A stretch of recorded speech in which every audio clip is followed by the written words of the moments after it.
Bonjour à toutes et à tous, c'est Kevin pour les Ludovores, c'est l'heure du menu crowdfunding comme chaque semaine. Cette fois on est au 149 à un numéro près du 150e quand même. Hein. Il y a une sorte de mini anniversaire à fêter là, on verra la semaine prochaine, même si je vous l'ai dit, hein, il y aura a priori pas de concours, j'ai pas tellement eu ou pris le temps d'en organiser un. J'en ferai certainement un pour le numéro 200 quand même, faut pas déconner, même si ce sera dans un an, hein, pile poil quasiment, parce que 50 semaines à peu de choses près, ça fait un an.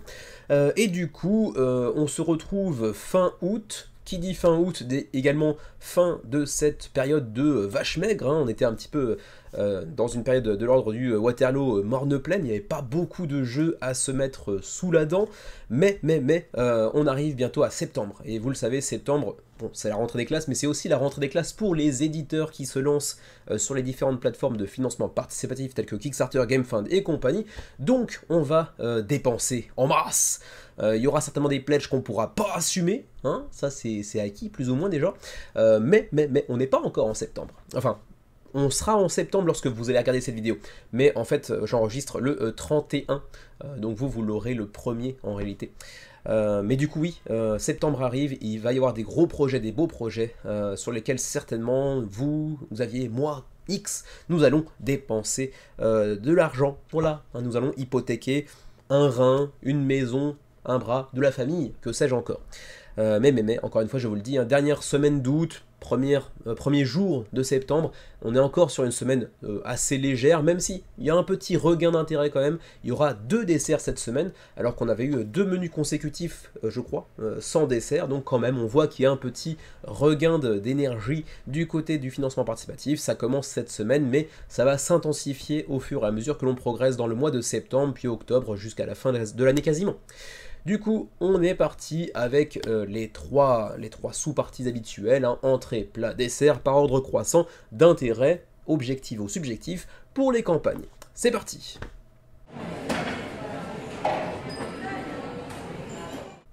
On commence tout de suite par quelque chose qui aurait dû être un gros projet.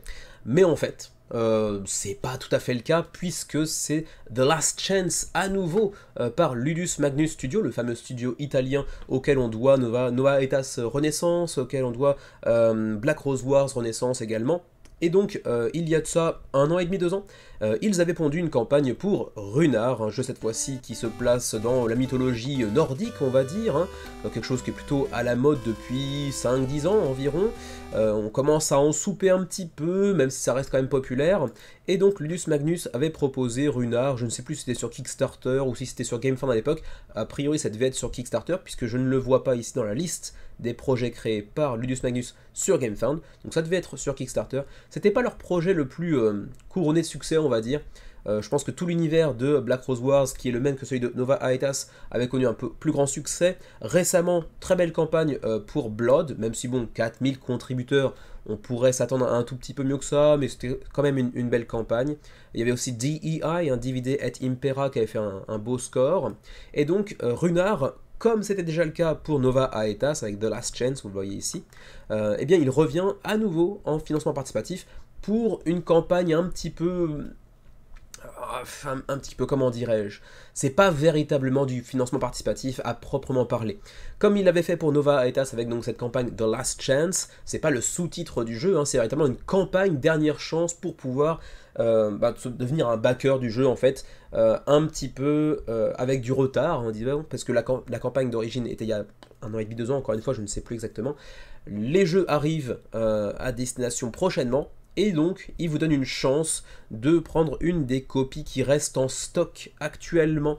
Comme souvent, les éditeurs produisent un petit peu plus que la quantité, commandée entre guillemets par les backers lors d'une campagne. Si vous avez 3000 backers, vous allez potentiellement faire 4000 copies par exemple, ou 1500, vous allez faire 2000 copies, ce genre de choses-là. Et du coup, il reste un petit peu de stock. Certaines vont aller, bien sûr, une partie de ce stock va aller en boutique, parfois. Parfois, il va être vendu directement sur le site de l'éditeur. Et puis, parfois, certains éditeurs prennent, comme Ludus Magnus, certains éditeurs, c'est quand même assez rare, hein, c'est peut-être un des seuls qui fait ça, proposent une seconde campagne, sur GameFund par exemple, pour choper des copies qui restent dans le stock. C'est le cas ici avec The Last Chance, qui pour l'instant a recueilli 157 backers, 6 jours avant la fin de cette très courte campagne, 36 000 € d'engrangés. On avait déjà traité de Runard dans le menu crowdfunding à l'époque de sa première campagne, donc je vous laisserai aller checker, sur YouTube, vous les cherchez, Ludovore, Runard, ça sortira de toute façon. Il y a plein d'autres vidéos sur le sujet. Pour rappel, il s'agit d'un jeu pour 1 à 4 joueurs, 14 ans et plus, pour des parties de 60 à 90 minutes. On est sur un jeu avec des factions asymétriques devant prendre un peu le contrôle d'un territoire nordique. On aura bien sûr de la gestion de ressources, on aura bien sûr un jeu compétitif, hein, bien évidemment. C'est pas écrit ici, mais il me semble que c'est un jeu de contrôle de territoire. J'ai pas beaucoup révisé parce que, encore une fois, je vous renvoie plutôt vers la vidéo que j'avais faite à l'époque dans le menu crowdfunding, j'en ai traité un peu plus en profondeur. Un jeu avec du kilo plastique, bien évidemment, hein, donc masse de factions, dit masse de personnages ayant eux-mêmes leur propre spécificité asymétrique, des plateaux individuels, etc. Comme souvent avec cet éditeur, Ludus Magnus Studio, très belle qualité de production, très belle miniature, très détaillée, c'est assez classe, avec une direction artistique radicalement différente de celle proposée dans Nova Aetas ou Black Rose Wars, mais avec un vrai charme malgré tout. J'en connais un que vous connaissez certainement aussi qui est particulièrement fan de cet éditeur italien dont il parle assez souvent, il nous en parlera prochainement, de Runard également. Donc suivez-le de près, hein, si vous ne le connaissez pas, il s'agit de Nyx, je le précise malgré tout. Mais encore une fois, donc très joli jeu, très beau matos, qui va coûter certes un petit peu cher. On peut aller voir rapidement les New Pledge. On a ici le Core Pledge à 115 €, donc c'est la boîte de base plus la boîte des Stretch Goals. Sinon vous avez un Deluxe Pledge à 149 qui vient ajouter le Runard Chest que l'on voit ici. À quoi sert-il ça? Par contre, je vous avoue que je suis un petit peu paumé. C'est peut-être pour stocker l'essentiel, enfin la totalité du matériel. Expand your experience with upgrades in materials, custom playmats, new heroes and enemies. Donc non, c'est pas uniquement pour stocker la totalité du matériel, c'est aussi qu'il y a de nouveaux héros, de nouveaux ennemis, des upgrades de matériel, de composants également. Donc non, c'est pas rien quand même, la Runard Chest. Donc 150 € pour ce pledge là. Et 230 pour le All-In qui vient ajouter deux extensions, l'extension Jarl et l'extension Hell également, ainsi qu'une mini-extension Troll, j'ai l'impression, également, qui contient une miniature, 6 cartes ennemies, 6 cartes d'action de l'ennemi, c'est vraiment une mini-extension, mais encore une fois avec une très belle miniature. Et comme c'est souvent le cas avec les Last Chance, il n'y a pas beaucoup de copies disponibles si mes souvenirs sont bons. Il y a beaucoup de gens qui sont assis sur le All-In, 62 personnes. Seulement 5 pour celui-ci, seulement 8 pour ce pledge-là. Tout simplement parce que c'est une last chance, il n'y a pas beaucoup de copies disponibles durant cette seconde chance, on va dire. Un jeu qui n'a peut-être pas encore connu le succès que pouvait escompter, j'imagine, l'éditeur d'origine comparativement aux autres productions du studio, mais qui devrait, j'imagine, convaincre malgré tout les backers, parce que généralement, c'est un éditeur qui fait quand même du bon boulot, qui produit des jeux qui sont plutôt bien reçus généralement par les backers une fois qu'il leur parvient. Donc à suivre, on verra ce qu'en pensent les backers, y compris Nyx, qui en fera une vidéo incessamment sous peu, si j'ai bien compris. Mais donc vous voyez que Runard, il est actuellement en cours d'impression, on va dire, chez l'usine en Chine, j'imagine. Et puis donc ensuite il n'y aura plus que la livraison, donc j'imagine que vous pourrez recevoir le jeu d'ici quoi, 4, 5, 6 mois peut-être, donc c'est un peu plus rapide qu'à l'accoutumée. Voilà, j'ai parlé un petit peu trop longtemps de Runard parce que c'est un cas un petit peu particulier et que malgré tout c'est un gros jeu qui, s'il faisait juste sa première campagne actuellement, serait certainement dans les plats principaux ou les desserts même. Là c'est un petit peu particulier, donc je le mentionne uniquement dans les entrées, même si je prends un petit peu trop de temps. 157 backers 6 jours avant la fin de cette campagne. Notez également que le jeu sera proposé en français, en tout cas le livret de règles sera disponible en français, en version PDF me semble-t-il. C'est tout pour Runard The Last Chance. On reste sur GameFound pour un petit projet intitulé Moondeath Plus Dragons, qui est un projet qui nous vient de Sulphurous Games. Pour l'instant, ça galère un petit peu. 41 backers, 9 jours avant la fin de la campagne, ça sent un peu le sapin. y a une couille dans le pâté visiblement, ça marche pas du tout. En même temps, petit éditeur, petit projet, avec un jeu qui est pas non plus immense en termes de composants. Un GameFound, c'est plutôt à conseiller pour les gros éditeurs déjà connus, avec une fanbase assez conséquente. Pour les jeux éventuellement avec beaucoup de matos, beaucoup de figurines sur des choses là, des jeux assez onéreux. Les petits éditeurs inconnus qui proposent des jeux assez légers, avec des composants assez classiques, généralement ça marche pas des masses, et ça se confirme ici avec Moon Death plus Dragons, 40 backers uniquement. En plus, ça c'est pas un jeu, c'est une collection de jeux partageant les mêmes composants. Pour qu'attendez plus, en réalité c'est beaucoup plus simple que ça, c'est juste qu'ils n'ont pas fait les tests qui sont payants pour permettre au jeu de devenir un 8 ans et plus, 10 ans et plus sur les choses là, mais c'est un jeu relativement accessible. C'est pour 2 à 6 joueurs, pour des parties d'environ 20 minutes, quel que soit le jeu que vous choisissez, parce que vous aurez donc, je l'ai dit, une collection de jeux au sein d'une même boîte. Par exemple, vous aurez Moon Dice, vous aurez Pair and Dragon, vous aurez Kingdom Tax, Dead and Alive, etc. etc. Tous les jeux vont donc partager un set de composants qui seront composés, oui, on va dire, de 4D, de pièces d'or en carton, pour le coup, de petits tokens par-ci par-là, d'un livret de règles, c'est à peu près tout, et un D12 également. Et avec ces composants-là, ils proposent différents jeux, une sorte de collection de jeux dans une boîte qui vous coûtera 20 livres, donc environ 23, 24, 25 euros j'imagine, plus frais de port bien évidemment. Voilà pour ce qui est de ce petit projet qu'est Moon Death plus Dragon, 41 backers, 9 jours avant la fin de la campagne, ça sent quand même un peu le sapin, voire même la cagette. On enchaîne toujours sur GameFound, c'est un petit peu la semaine de GameFound pour l'instant, pour les entrées, avec Sneferu, Builders of the Pyramids, qui nous vient de Clama Games, un éditeur tchèque, si mes souvenirs sont bons, on peut aller checker rapidement, ça coûte rien, ouais c'est ça, tchèque, hein, donc, de Prague, qui avait précédemment, non pas encore d'ailleurs, pas précédemment, c'est Upcoming, donc ça va venir, qui proposera à l'avenir Cosca, un Take Over the Mafia, donc avec une thématique plutôt italienne, après une thématique égyptienne, pour un éditeur tchèque, donc c'est assez intéressant, qui fait essentiellement des localisations avec lequel je suis amené à travailler parfois pour mon side job, on va dire, mon petit job de côté, donc d'agence de licence, et qui donc propose également des créations originales. Cette fois-ci c'est le cas avec Sneferu Builders of the Pyramids, 141 backers 14 jours avant la fin de la campagne. Le jeu est financé avec 8000 euros actuellement sur 3000 nécessaires. Bon, le seuil de financement était assez ridicule. C'est un petit jeu Eurogame, mais assez léger malgré tout, pour 10 ans et plus, pour 1 à 4 joueurs et des parties de moins d'une heure apparemment, qui vous proposera, j'ai un peu mangé mon R, un mélange de mécanismes tels que la gestion de ressources, le set collection, pour un jeu compétitif bénéficiant également d'un petit mode, disposant plutôt d'un petit mode solo également, malheureusement pas disponible en français, il faudra se contenter de l'anglais ou peut-être qu'il y a plus rarement des auditeurs de la chaîne qui parlent tchèque, mais bon, si c'est le cas, vous pourrez jouer en tchèque également. Un jeu assez facile à prendre en main, illustré comme vous pouvez le voir ici par The Miko. Vous savez qu'on n'apprécie pas trop son travail avec Xavier sur la chaîne, mais c'est quand même un illustrateur très très populaire. Je peux comprendre pourquoi d'ailleurs, hein, mais je suis personnellement pas très fan. Donc voilà, si vous appréciez les thématiques égyptiennes, la construction des pyramides, c'est celle qui permettait aux Égyptiens d'avoir de l'électricité, comme disait un certain rappeur, je crois, il y a quelques mois, et ben éventuellement ça pourrait être un jeu pour vous, d'autant plus que c'est un jeu relativement accessible et familial, donc assez facile à sortir pour des parties relativement courtes, encore une fois à moins d'une heure, donc ça peut être assez intéressant. Je ne vais pas plonger en profondeur dans les règles, pour être tout à fait honnête, c'est pas un projet qui m'attire outre mesure. Le matos a l'air d'être relativement clean également, on a du double couche pour les plateaux. Les tuiles ont l'air d'être relativement épaisses, les petites pièces que l'on voit ici aussi en bois directement, bon, ça a l'air d'être plutôt bien produit. À voir ce qu'il en est de la qualité intrinsèque du jeu en termes de gameplay. Sneferu, ça coûte combien d'ailleurs au cas où ça coûte 32 € pour le pledge de base, et ensuite on a des pledges groupés et un petit all-in également.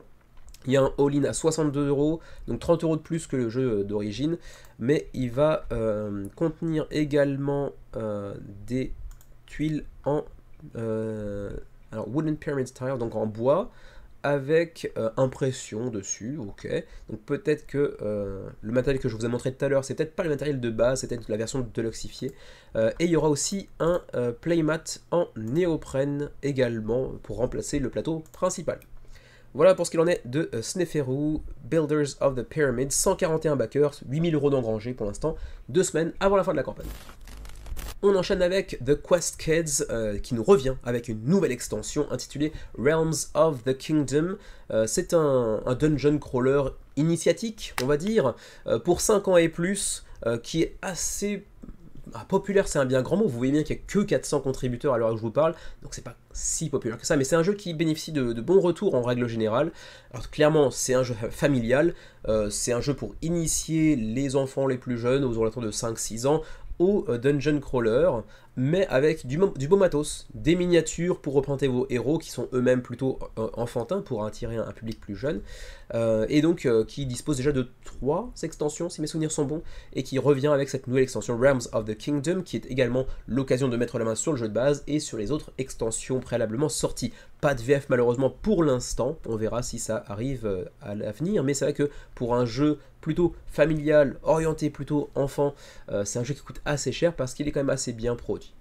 400 contributeurs donc 18 jours avant la fin de la campagne, 23 500 € d'engrangés pour The Quest Kids, et donc cette nouvelle extension Realms of the Kingdom, c'est toujours pour des parties relativement courtes, 45 minutes, 2 à 5 joueurs, en coop bien évidemment, comme beaucoup, pas tous, mais comme beaucoup de jeux enfants, surtout pour les dungeon crawlers qui plus est, même si c'est pas toujours le cas, on l'avait vu notamment avec, comment ça s'appelle, Karak qui n'est pas un jeu coop pour le coup. Alors donc, The Quest Kids, qui est très apprécié d'ailleurs par Tom Vasel, qui est un des plus connus créateurs de contenu dans la sphère anglophone pour ce qui est du jeu de société, vraiment un acteur prépondérant du milieu, et qui avait beaucoup apprécié l'expérience. Alors on voit ici le plateau central, on aura nos héros qui auront aussi une version standees, les petits plateaux individuels avec les héros qui sont très légèrement asymétriques également, quelques vidéos de how to play par-ci par-là. Les ajouts de cette extension, on a Mason, qui est un nouveau personnage jouable dans cette extension qui vient aussi rajouter des portails qui vous permettront de voyager au sein des différents realms, des différents royaumes, on va dire, dans lesquels vous pourrez évoluer. Les petites gemmes ici, donc vous devrez partir à la recherche de ces gemmes pour espérer l'emporter. Les pledge levels, on a donc le pledge de base qui comporte uniquement l'extension, pour ceux qui auraient donc déjà le jeu de base, il faut le jeu de base pour pouvoir jouer à l'extension bien évidemment, c'est 29 $, et donc ça vient rajouter ce que je vous ai présenté tout à l'heure, donc le nouveau personnage, les portails, etc., quelques petits composants supplémentaires également. All of the new add-ons, donc là encore une fois c'est que pour Realms of the Kingdom, mais avec un peu de deluxification, puisque vous aurez un tapis de néoprène pour Mason, les autres tapis de néoprène pour les autres personnages seront aussi disponibles dans la campagne, ainsi que, ça c'est quoi déjà, Cardboard Dungeon Tiles for Realms of the Kingdoms. Ok, donc il y aura des tuiles en carton, ouais, ok, pour Realms of the Kingdom, donc pour l'extension, mais les tuiles de base doivent également être en carton, j'imagine, je sais pas très bien à quoi ça correspond ça pour le coup. Ensuite, pour ceux qui n'auraient pas le jeu de base, qui voudraient le jeu de base et éventuellement aussi l'extension qui sort durant cette campagne, c'est 72 $. C'est vrai que ça commence à faire cher pour un jeu orienté vers plutôt les enfants, la famille de manière générale, mais bon, 72 €, bon, un jeu quand même plutôt bien produit. The Quest Kids and All Expansions, donc le jeu de base plus les extensions, donc Realms of the Kingdom bien sûr, et les 2 autres sorties précédemment, c'était pas 3, c'était 2 autres extensions sorties jusqu'à maintenant, Big Bads of Talk's Cave et Talk the Wise également. Une sorte de parodie de, comment dirais-je, de Gandalf, on va dire. Est-ce que Tolk, c'est pas un diminutif de Tolkien d'ailleurs? Je ne sais pas. Peut-être qu'il y a une sorte de simili-hommage là-dedans.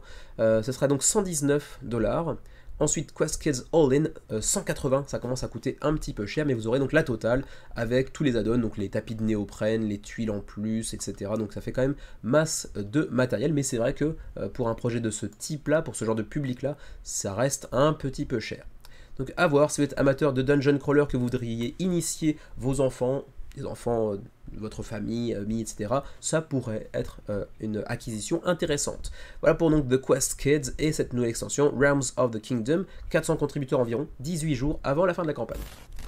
On enchaîne avec un petit jeu de pose d'ouvrier qui pour l'instant se casse un petit peu la tronche, c'est Kitchen Chaos, 33 contributeurs, ouais. La campagne va visiblement avoir du mal. Bon, le seuil de financement est très bas, donc avec les 3 semaines et demie qui nous restent, on peut espérer quand même un financement, mais actuellement avec 35 contributeurs, ça risque d'être un petit peu difficile, un petit peu compliqué pour ce jeu donc de pose d'ouvrier compétitif avec des pièges. Donc c'est un jeu de pose d'ouvrier avec quand même pas mal d'interactions, parfois assez négatives, attention, entre les joueurs. C'est pour 2 à 4, pour des parties de 30 à 60 minutes. Et donc, vous aurez différents emplacements au sein d'une cuisine pour aller chercher des ingrédients, pour les faire cuire, etc., pour les servir aux différents clients. Et puis aussi, vous aurez des cartes de pièges pour les piéger une des stations de travail de votre cuisine, par exemple, pour pourrir les adversaires, etc. Donc, pas mal d'interactions négatives. Attention, c'est pas forcément pour tout le monde, mais au demeurant, le jeu a pas l'air d'être plus mauvais qu'un autre. C'est vrai que bon, ça fait un petit peu amateur en termes de direction artistique. J'ai envie de dire, c'est pas vilain, mais l'organisation du plateau central, etc., les cartes me laissent penser que bon, ça reste un projet assez amateur. D'ailleurs, c'est le premier projet de Blob World Games qui nous vient du Minnesota, je crois, ou du Michigan. MI, c'est quoi aux États-Unis? Je sais pas, un des deux. Et donc voilà, un jeu de placement d'ouvriers relativement simple, relativement accessible. C'est certainement du 10 ans et plus également, mais avec pas mal d'interactions négatives, donc attention. Kitchen Chaos vous coûterait 25$ pour le pledge de base. Vous avez aussi un puzzle. Bon, pourquoi pas. Sinon, il y a le Head Chef Special pour avoir les deux à 45, voire même 45 pour avoir le pledge de base, le puzzle qui va avec, et puis une carte du proto signée de la main de l'auteur. Mais bon, quand un auteur est totalement inconnu, avoir une signature, bon, est-ce que c'est vraiment intéressant? À moins qu'il ne devienne un auteur de renom par la suite, mais bon, je ne suis pas convaincu de l'intérêt de ce pledge-là. Voilà donc pour Kitchen Chaos, 35 contributeurs, 24 jours avant la fin de la campagne, qui pour l'instant commence un petit peu difficilement. Autre campagne qui démarre très difficilement, c'est Crown Battles Claim the Throne, une campagne que nous avons couvert sur la chaîne. Vous avez peut-être déjà vu la vidéo que nous avons composée, Xavier et moi-même, sur la chaîne, il y a quoi, une semaine et demie je crois, un petit peu avant le lancement de la campagne du coup, pour Crown Battles, qui nous vient d'Angleterre. C'est le premier projet je crois. Ah oui, ça de Hand Fun Games, 2 à 8 joueurs, 10 ans et plus, pour des parties de 30 à 60 minutes. Pour l'instant, à un peu moins de 90 contributeurs, à moins que j'ai oublié de rafraîchir la page. On va voir ce que ça change. Je crois pas que ça change grand chose. Non, 86, c'était bien à jour. 29 jours avant la fin de la campagne. Le seuil de financement est quand même à près de 11 000 €. On est actuellement à 3 500 tout rond. Ça risque d'être un petit peu compliqué pour aller chercher le financement pour ce qui est fondamentalement un jeu de pli avec plein de petits modules différents, un jeu assez facile à prendre en main qui, apparemment, à en croire Xavier, moi j'ai jamais testé le jeu en question, mais ressemble pas mal au jeu de l'ascenseur. Vous me direz si vous connaissez, avec donc pas mal de modules, pas mal de petites cartes qui viennent un petit peu casser les règles. Alors c'est un mec qui a vraiment donné un petit peu de son cœur et de son énergie pour son projet, parce que vous voyez qu'il a proposé genre 15, 20, 25 vidéos lui-même, hein, c'est l'éditeur lui-même, sur la page de campagne pour promouvoir son jeu, pour expliquer les différents modules, les règles du jeu, etc. Donc il a vraiment donné de lui-même pour promouvoir son projet qui, bon, malheureusement pour l'instant, marche pas des masses. Mais bon, voilà, petit jeu de pli, si vous êtes amateur de jeux de pli, avec plein de modules différents, avec un matériel relativement soigné, j'ai envie de dire, surtout si vous prenez les pledges un peu plus chers, bien évidemment, mais avec un mécanisme de prédiction du nombre de plis que vous allez réussir à faire et un nombre de points qui dépendra de votre succès ou non, avec parfois des points négatifs, notamment si vous réussissez pas votre pari, que vous perdez des plis, etc.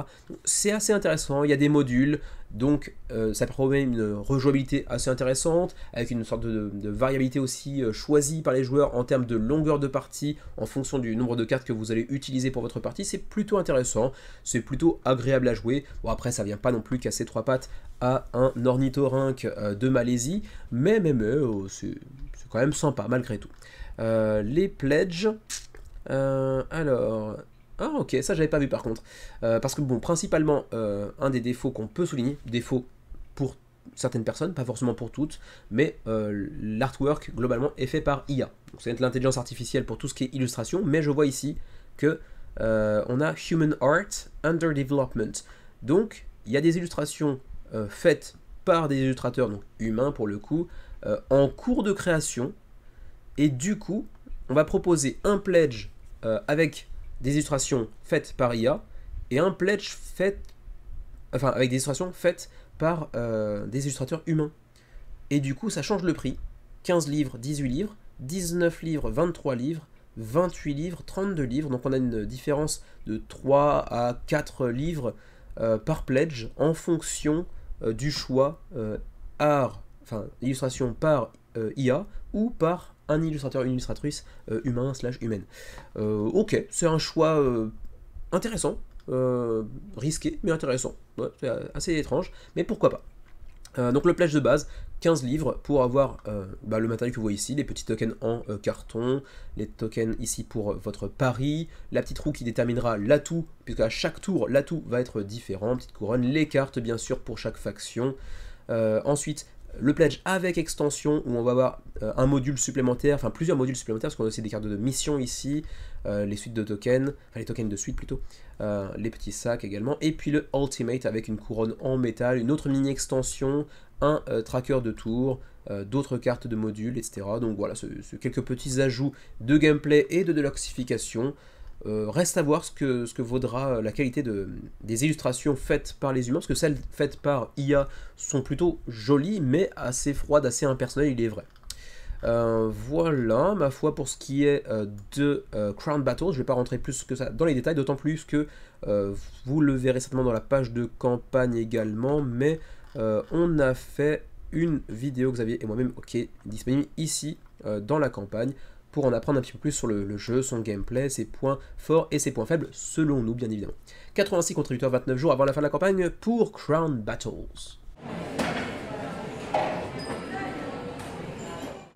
On entre maintenant dans la catégorie des plats principaux, des projets un petit peu plus intéressants sur lesquels on passe potentiellement un petit peu plus de temps, même si j'ai l'impression que j'ai passé pas mal de temps quand même sur les entrées. Bon, on va essayer de faire plus court. Du coup, a nice cup. Je sais pas pourquoi ils ont utilisé le cup comme mot plutôt que cup, puisque quand vous utilisez cup, généralement c'est pour dire qu'après il y a le nom cup of tea par exemple, cup coffee.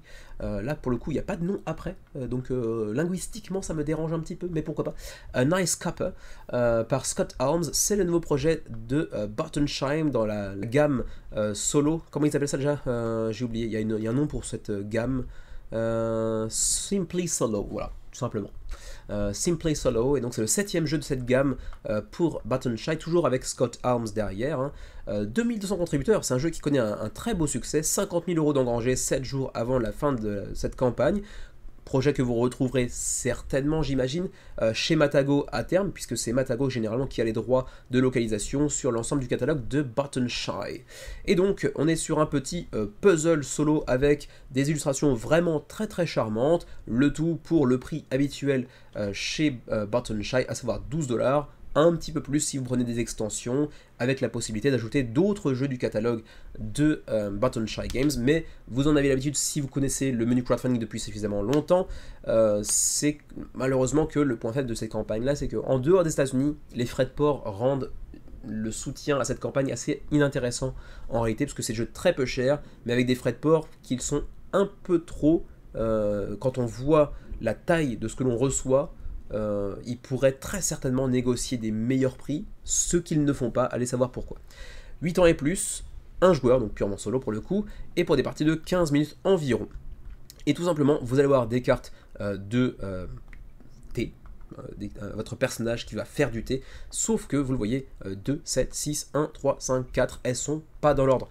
Et donc vous allez devoir les remettre dans l'ordre. Comment faire? Et bien simplement parce que en dessous, vous avez des cartes de problèmes, on va dire, c'est les cartes de problèmes existentiels, des problèmes du quotidien dans votre vie, et du coup justement vous allez chercher à vous faire un petit thé pour vous relaxer, pour vous calmer, mais pour ce faire il va falloir bien sûr intervertir les cartes, et du coup il va falloir utiliser ces fameuses cartes de problèmes pour utiliser notamment des compétences de changement de cartes. Donc il y a un petit puzzle stratégique à résoudre en utilisant les différents problèmes dont vous allez vous débarrasser au cours de la partie.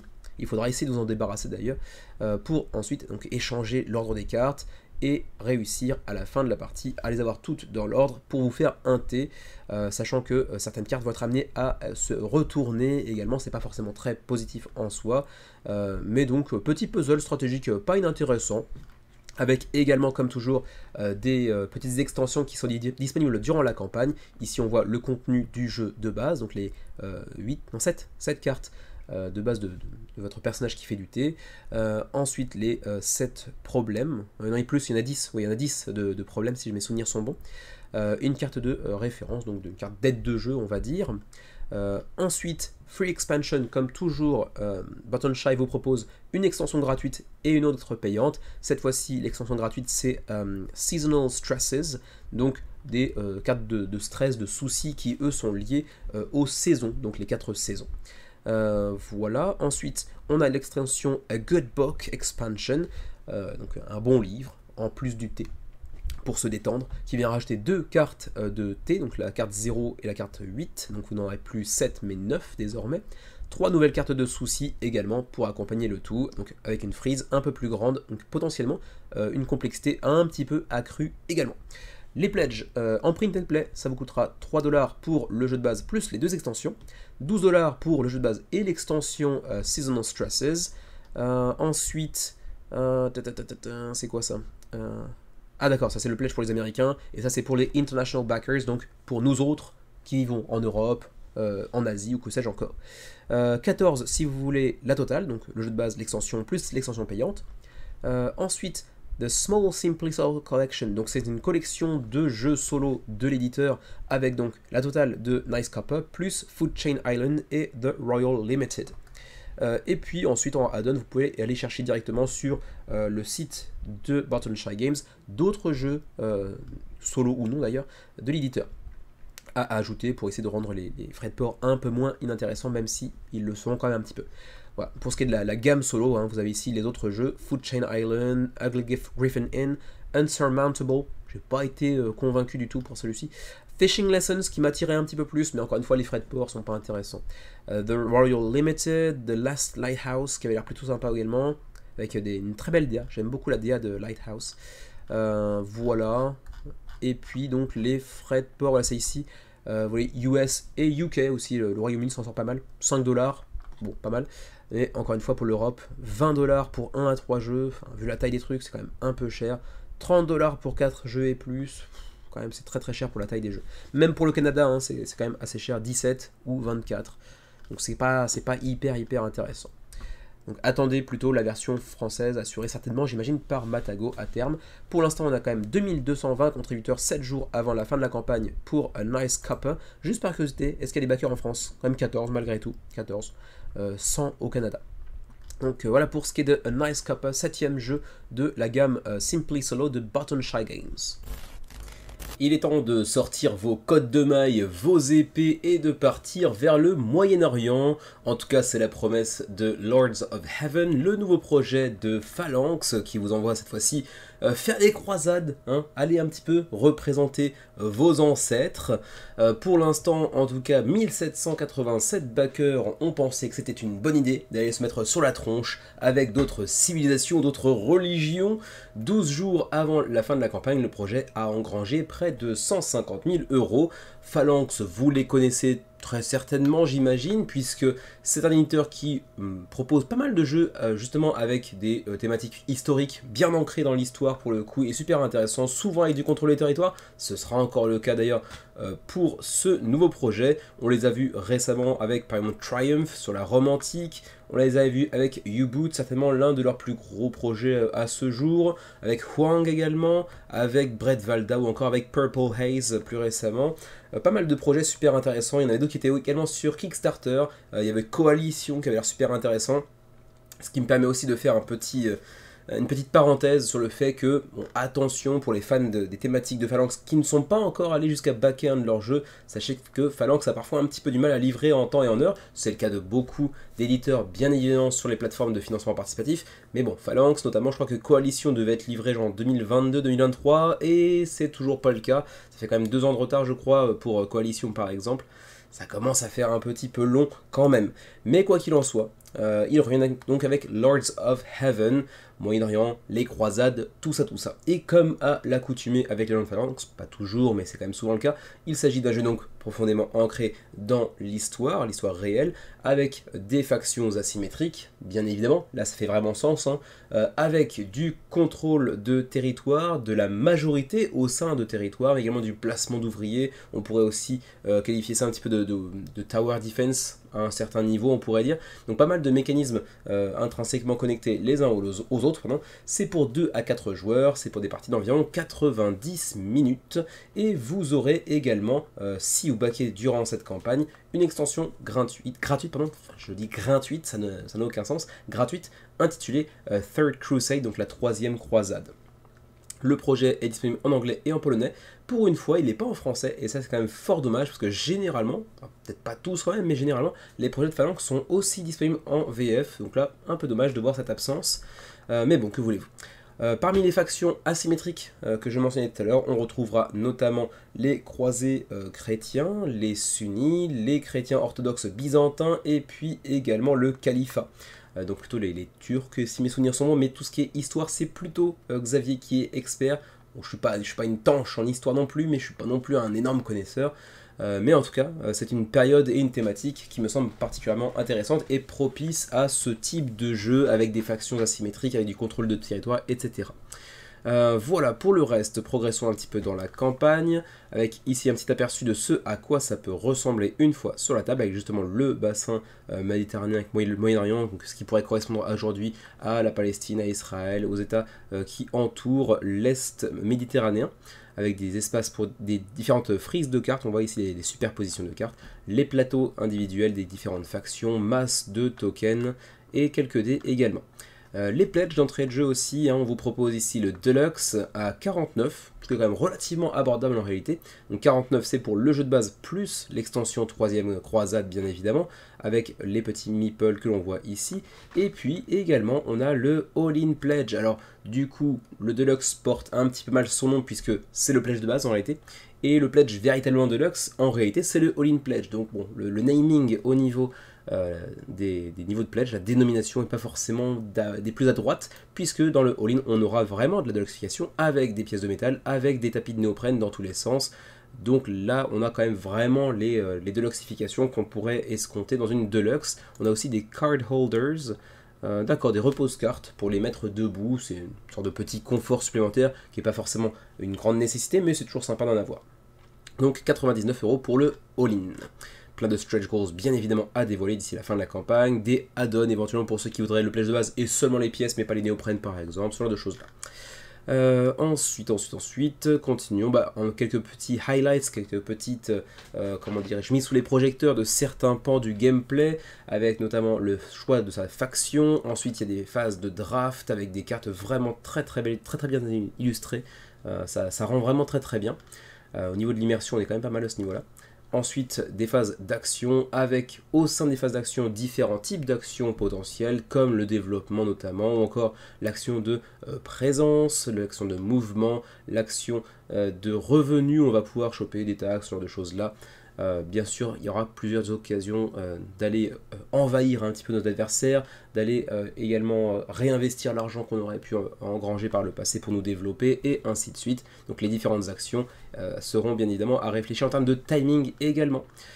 Ensuite, le matériel pour chacune des factions, on a ici les croisés par exemple, chacune de ces factions va être asymétrique, bien évidemment, vous vous en doutez, ça semble relativement logique, avec encore une fois des illustrations vraiment très classe. Je suis assez fan de la direction artificielle, encore une fois pas du tout artistique, ça commence par les mêmes syllabes mais pas du tout par les mêmes que ça se termine. Ensuite les Seljuk, donc les composants qui vont avec, encore une fois faction asymétrique, encore une fois très classe au niveau illustration. On a les Byzantins ici, on a enfin le Califat ici. Donc globalement, on voit que les plateaux se ressemblent vraiment trait pour trait, hein, mais c'est plutôt autre part que réside la symétrie, notamment au niveau des cartes que l'on voit ici. Le plateau central, ensuite des cartes de lieux, puisque vous l'avez vu, voilà, ici par exemple, hein, on a différents lieux qui vont venir être apposés sur la map centrale, avec les différentes villes qui composent cette région, en fait, simplement comme Antioche, comme Alep, etc. Ensuite, ici on a les cartes d'action, on a les cartes de round, donc de manche. Chaque manche, il va y avoir une nouvelle carte qui va potentiellement impacter le reste de la partie. Les marqueurs dans tous les sens, bien évidemment, quelques dés pour les combats. Le PDF des règles ici, éventuellement pour ceux qui seraient intéressés, mais je ne entre pas trop en profondeur, un joli trop avec un T à la fin visiblement, c'est le trop du cheval, que voulez-vous, le trop en profondeur sur les règles, pour la simple et bonne raison que, et vous connaissez un petit peu la suite, si vous suivez le menu crowdfunding depuis quelques temps, vous savez que généralement quand je commence par ça, ça veut dire qu'il y a une vidéo de Nyx pas très loin, et c'est le cas. Nyx a fait une vidéo sur la campagne de Lords of Heaven. Je crois pas qu'il ait parlé de l'extension 3ème croisade, je ne pense pas en tout cas, mais quoi qu'il en soit, vous pourrez aller voir par ici les How to Play en anglais, et puis également les reviews au sein desquels vous trouverez celle de notre très ami Nix, voilà ici, mais également d'ailleurs celle du Meeple Reporter que j'avais pas encore vue, mais du coup il en a fait une également, donc vous aurez même deux aperçus, deux points de vue différents potentiellement de Lords of Heaven, donc je vous renvoie vers les deux vidéos, celle de Nix et celle du Meeple Reporter, pour en apprendre plus et plus en détail que je ne pourrais le faire dans ce petit segment de vidéo. Les pledges. Si vous êtes au Canada, 19,25. Si vous êtes dans l'Union Européenne, l'espace Schengen de manière générale apparemment, 15,18 ou 5,8. À quoi ça correspond? Pourquoi y a-t-il deux options pour EU et Schengen? Bonne question. Ça, j'imagine que c'est pour la Pologne, parce que Phalanx est polonais, donc 5,8, ça me semble logique. Je pense que EU, Schengen et Most Countries, ça va ensemble pour du 15-18, je pense. Reste de l'Europe, donc certainement la Suisse, 34-38, ça picote un petit peu plus. Et nous qui sommes en Asia, donc Japon, 32-42, pour ce qui est des frais de port. Voilà donc pour ce qui est de ce joli petit projet qui est donc Lords of Heaven. Je me demande si c'était pas également le titre d'un film de Ridley Scott. Non, c'était Kingdom of Heaven, ça fait très longtemps que je ne l'ai pas vu, c'était un excellent film que je vous conseille à l'occasion si vous ne l'avez pas encore vu. 1787 backers, 12 jours avant la fin de la campagne et près de 150 000 € d'engrangés pour Lords of Heaven, malheureusement dépourvu d'une VF. On enchaîne avec Barrage et vous me direz peut-être, à raison potentiellement, que ce segment de vidéo aurait dû figurer dans les desserts, mais je suis pas convaincu, parce qu'en fait, ici c'est une campagne pour la Legendary Box. Autrement dit, bon, c'est une campagne qui est principalement orientée sur une big box de rangement. Et c'est cool, pourquoi pas, hein, j'ai rien contre. Il y a un petit peu de nouveau contenu, il y aura deux nouvelles factions, dont une entreprise japonaise et une entreprise ici brésilienne. Donc un petit ajout de gameplay, certes, mais est-ce que ça vient vraiment justifier le placement de ce segment de vidéo dans les desserts? Je suis pas convaincu, c'est quand même principalement une grosse boîte. Voilà. 200, non pas 200, 3000 on va dire, on va arrondir 3000, 2800, allez, soyons précis malgré tout. 2800 contributeurs sur la campagne d'ores et déjà, 195 000 € d'engrangés, avec certainement le seuil de financement le plus ridicule qu'il m'ait été donné de voir jusqu'à présent, 10 €. Clairement, si ils étaient à 150 contributeurs, la campagne serait d'ores et déjà annulée à mon avis, parce que en termes de coût de production, ça vaudrait vraiment pas la peine. Simplement, ils savaient que Barrage est un jeu hyper populaire, pour les amateurs de jeux experts en tout cas, ils savaient que ça marcherait bien, d'autant plus que durant la campagne vous avez aussi l'opportunité de mettre la main sur le jeu de base et les extensions précédemment sorties, également sur la Legendary Box remplie par tout ce qui est sorti jusqu'à maintenant, plus les deux nouvelles factions, donc ils savaient que ça allait marcher. Mais quand même, ceux de financement ridicule. Il faudrait peut-être à terme, je sais pas, hein, vous me direz dans les commentaires votre avis là-dessus, mais il faudrait à terme que Kickstarter légifère là-dessus, ou GameFund, hein, légifère un petit peu là-dessus, les seuils de financement complètement irréalistes, c'est quand même un petit peu chiant à terme. Mais bon, admettons. C'est comme ça que ça marche. 2800 contributeurs, donc 17 jours avant la fin de la campagne, et je vous le disais, c'est principalement une grosse boîte vide avec un système de rangement façon un petit peu Game Trays. Je crois pas que ce soit les Game Trays, mais bon, ça c'est apparent en tout cas. Mais avec de nouvelles factions également. Ici vous avez donc The Far Companies, pour ceux qui voudraient uniquement les deux nouvelles factions, The Japan Company et The Brazil Company, avec donc ici la description des deux nouvelles factions. N'ayant pas joué à Barrage jusqu'à présent, c'est pas un jeu qui m'attire outre mesure, notamment la thématique, pas fan du tout. C'est donc deux nouvelles factions asymétriques, avec ici le Brazil Company également, donc deux factions asymétriques qui apparemment sont quand même pas mal différentes de celles proposées jusqu'à présent. Et donc ça c'est 29 €. Ensuite vous avez le Pledge Legendary Box pour avoir une grosse boîte vide. Voilà, donc ça c'est si vous avez déjà le jeu, potentiellement les extensions sorties jusqu'à présent. Potentiellement, vous pouvez prendre la Big Box, mais quand même 55 €. Et là on a une petite pastille qui nous dit 85 € de valeur réelle. Vous êtes sûr de vous là? 85 € pour une grosse boîte vide. Alors vide, certes, il y a des masses de plastoc, parce qu'il y a plein d'inserts pour la totalité du matériel sorti jusqu'à présent, ok. Mais la grosse boîte vide, plus tout ce matos là, vide, 55 €, mais en réalité ça vaudrait 85 €. Oh, j'y crois pas des masses. Oh, ferme-la physiquement à tout jamais quand même, hein, parce que 55 €, j'y crois pas des masses. Enfin si, 55 € à la... si, je veux bien. 85, j'y crois pas. 55, ça me semble encore un peu cher, très honnêtement. mais à la limite, ok. Il y a quand même des inserts en plastique, avec des couvercles en plastique, etc. Si la quantité de production n'est pas énorme, ça coûte cher à produire, c'est vrai. Mais quand même, ça me semble un petit peu cher. Mais bon, vous me direz, hein, si vous êtes vraiment très très fan de barrage, si j'étais très très fan de barrage, ou si je transposais ça à un autre jeu que j'adore, qui ne dispose pas d'une solution de rangement, peut-être que je les mettrais. Mais il y a quand même 55 plus les frais de port derrière. Honnêtement, je suis pas convaincu. Legendary Companies, pour ceux qui voudraient la grosse boîte et les extensions, pas les extensions, les deux nouvelles factions, donc Japan et Brazil Company, c'est 65 euros. Là, à la limite, c'est un pledge que je comprends déjà mieux. Ça me semble déjà valoir plus le coup. Ensuite, le all-in.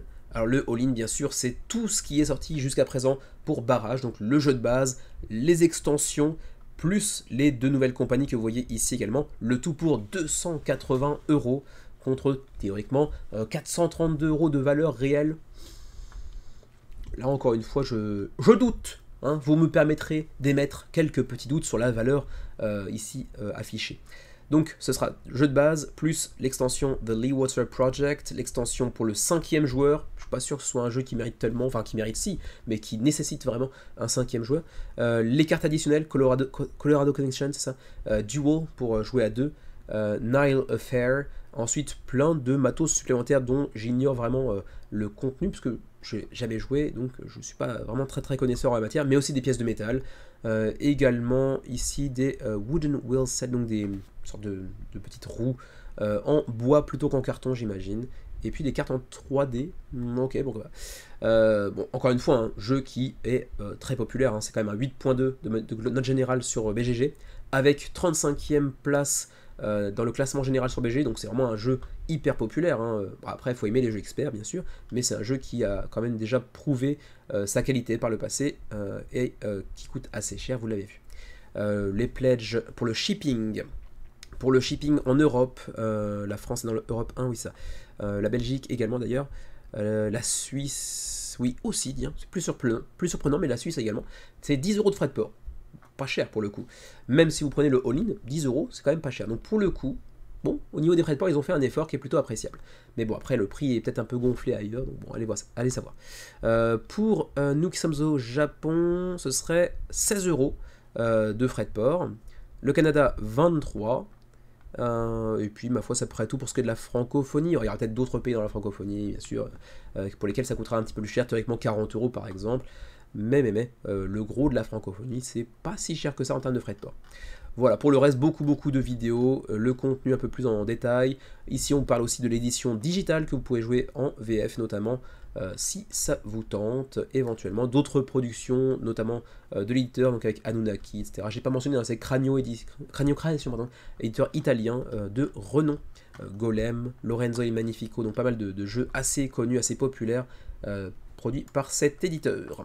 Donc 2800 contributeurs, 200 000 euros d'engrangés, 17 jours. 10 jours, non pas du tout, 17 jours avant la fin de la campagne pour Barrage et sa Legendary Box. On enchaîne sur Pest, un jeu que j'avais pas mal hésité à backer. Je l'avais pas fait finalement, mais il m'attirait beaucoup parce que la thématique pour le coup me parle bien plus. J'ai toujours eu un faible pour les masques de médecins de peste, je sais pas pourquoi. Je sais absolument pas pourquoi, mais je trouve ça hyper stylé. Et ça va bien aussi avec les jeux un petit peu steampunk, etc. C'est un truc que j'ai beaucoup apprécié depuis longtemps. Et donc Pest nous revient, cette fois-ci sur GameFound, pas sur Kickstarter, avec une extension intitulée Guilds of Thokaya, et puis également un petit pack correctif pour la première version, qui avait quelques petits défauts par-ci par-là. Pack correctif qui est apparemment payant en plus, je crois. Bon, pas très cher, mais quand même payant. Pour donc Pest, actuellement sur GameFound, 4 jours après le début de la campagne, on y est à peu près à 1000 backers, un peu moins, 900 backers, et 133 000 $ australiens engrangés pour l'instant. Je connais pas le taux de change, je sais pas trop bien à quoi ça correspond. 19 jours avant la fin de la campagne.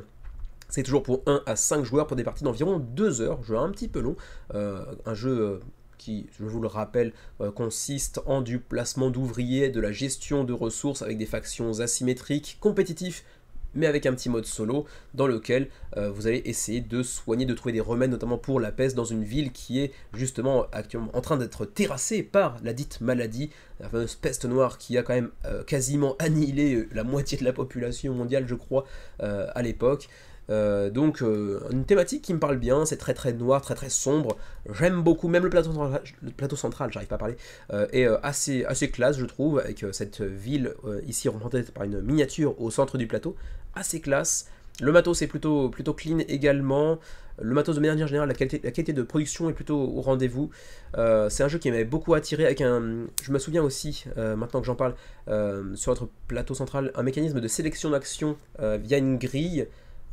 Et vous choisissiez un emplacement de grille qui vous donne donc 2 actions sur un seul choix. Donc c'était assez intéressant de ce point de vue-là. Je me souviens que j'avais pas mal apprécié voilà, c'est l'Action Selection que l'on voit ici, ce petit mécanisme qui était mis en avant durant la première campagne. Donc, le jeu est disponible en français, ça aussi c'est bon à savoir. Est-ce que ce sera imprimé en français ou est-ce que ce sera uniquement pour une version des règles en français en PDF? Là-dessus, j'ai pas cherché plus que ça, mais apparemment c'est disponible en VF, ça c'est plutôt cool. Et donc l'extension Guilds of Tokaya, ou Tokaya, je sais pas comment prononcer ça, vient ajouter 2 petits modules, Guild Hall et Clusters apparemment.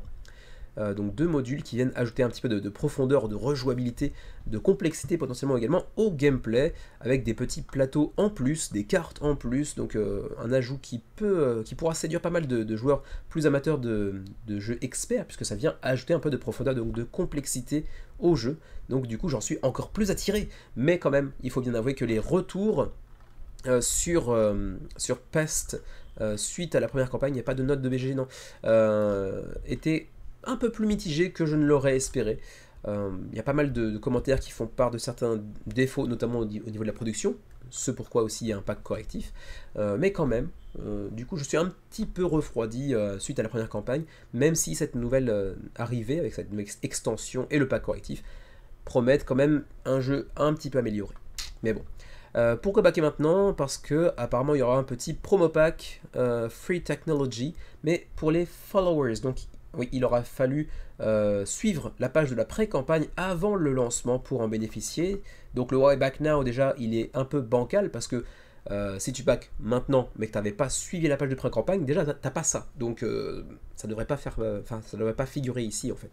Bon, petit discount sur les pledges, bien évidemment.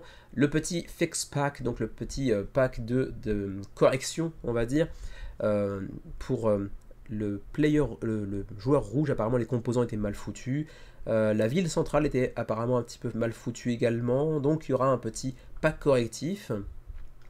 Les pledges, on entre directement dans le vif du sujet. Le premier pledge, c'est le Fix Pack. Donc le petit pack correctif, bon, il coûte 1$ canadien. C'est vraiment pas la mort, c'est presque gratuit en réalité. Mais il faut faire un petit geste malgré tout. Il y en a qui vont râler parce que c'est pas gratuit, et je peux le comprendre, hein, très honnêtement, mais bon, quand même, 1$ canadien, pas canadien, australien qui plus est, donc c'est quand même pas très cher.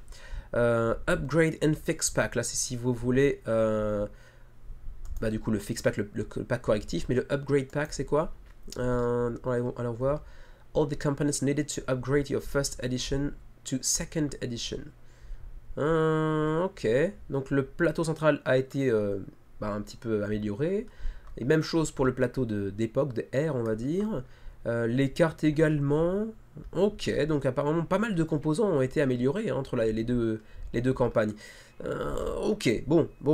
Faut voir si la qualité des composants était au rendez-vous pour la première campagne, auquel cas c'est pas forcément nécessaire. Si la qualité des composants était vraiment moyenne pour la première campagne, bon, il vous faudra quand même dépenser 15, ouais c'est ça, 15$, encore une fois australien, je sais pas exactement combien ça fait en euros, pour pouvoir aller mettre à jour un peu votre première version.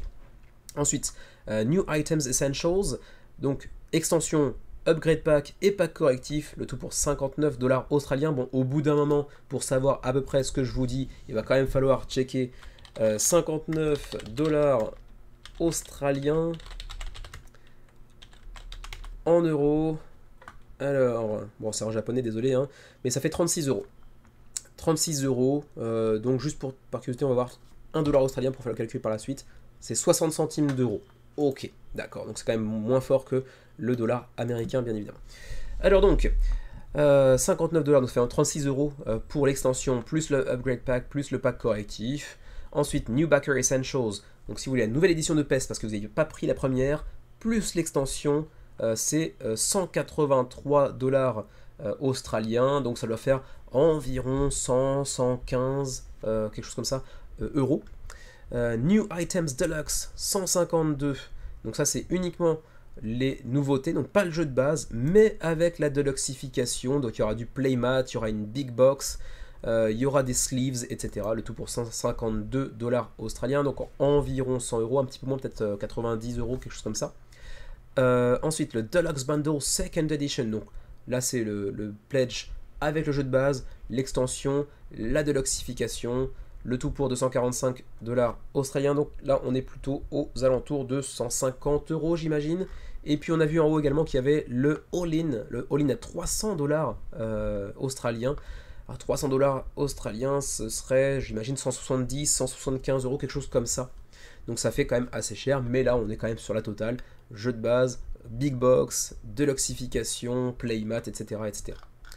Voilà, est-ce qu'on peut voir un peu plus en détail ce que vient apporter cette nouvelle extension, au-delà de la mention qu'on a vu tout à l'heure des deux modules? Qu'est-ce qui vient apporter ces deux modules? On voit ici les composants de la boîte de base, avec cette nouvelle édition, hein, des composants un petit peu plus qualitatifs apparemment, mais l'extension s'il vous plaît également, voilà, Guilds of Thokaya, c'est ici. On a donc le plateau Guildhall, qui est un module, hein, vous pouvez ne pas l'utiliser. Et on a vu qu'il y avait deux modules dans l'extension, donc c'est au choix, on peut les ajouter ou non. Donc le Guildhall avec tous les petits meeples qui vont avec. Avec ici 46 cartes de guild, donc mécanisme qui n'était pas présent dans le jeu d'origine. Donc une gestion de main avec, on voit ici différents logos en haut à gauche des cartes. Donc j'imagine qu'il y aura des, comment dirais-je, des conditions d'utilisation qui vont varier. Des tokens également qui viennent être ajoutés, des tokens pour chacune des guildes.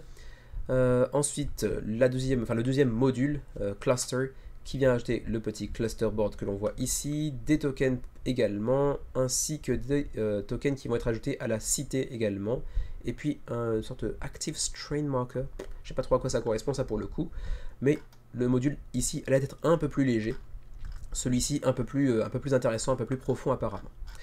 On va ensuite poursuivre avec les frais de port. Je ne vais pas passer plus de temps que ça sur les mécanismes qui sont mis en avant parce que j'en avais déjà parlé lors de la première campagne. Donc encore une fois, hein, sur YouTube, vous cherchez Ludovore, Pest, vous tomberez forcément dessus. Et il y a aussi masse de vidéos qui en parlent bien évidemment plus en détail. Ensuite, donc, les frais de port, on va aller directement ici, ça ira plus vite. Alors, Fixed Pack Pledge Free Shipping. Ok, donc ça c'est plutôt cool aussi. Le pack correctif ne coûte que 1 $ et les frais de port sont gratos. Ça c'est cool. Et en même temps, maintenant que j'y pense, le 1 $, j'imagine que c'est peut-être parce que GameFound ne permet pas de faire de pledge gratos aussi. C'est possible. Faut voir, à vérifier. Ensuite, si vous vivez en Union Européenne, c'est la zone A. Donc en fonction du pledge que vous allez choisir, 22 jusqu'à 50 $ américains là pour le coup de frais de port. Si vous êtes en Suisse par exemple, un non-EU Europe, ça va aller de 25 à 60. Pour nous qui sommes au Japon, ça irait de 27 à 90 $ de frais de port pour le all-in. Ça pique un peu. Canada, nos amis canadiens seraient 55 à 110. Wow, ça pique méchamment. En plus, vous avez peut-être la TVA par-dessus, alors que nous on l'a pas. Ça c'est quand même assez méchant. Moi à la limite ce serait peut-être le Deluxe Bundle ici qui m'intéresserait, même comme 60 $ de frais de port, c'est quand même vraiment méchant, hein. C'est pas hyper agréable. Septembre 2025 théoriquement pour une livraison, c'est pas très long à attendre, avec les petits mois de retard habituels j'imagine, donc bon, peut-être Noël 2025, à voir. Donc voilà pour ce qui est de Pest seconde édition plus extension Guilds of Thokaya. 900 backers, 133 000 $ australiens, donc environ 80 000, j'imagine, euros, 19 jours avant la fin de la campagne. On enchaîne avec Havoc Gen Zero, un petit jeu de cartes avec placement tactique de cartes, un petit peu comme on aurait pu le voir avec Arakan Wars par exemple, pour parler d'un projet français cocorico, mais certainement moins bien, parce que bon, Arakan Wars c'est français, donc voilà, forcément c'est beaucoup mieux.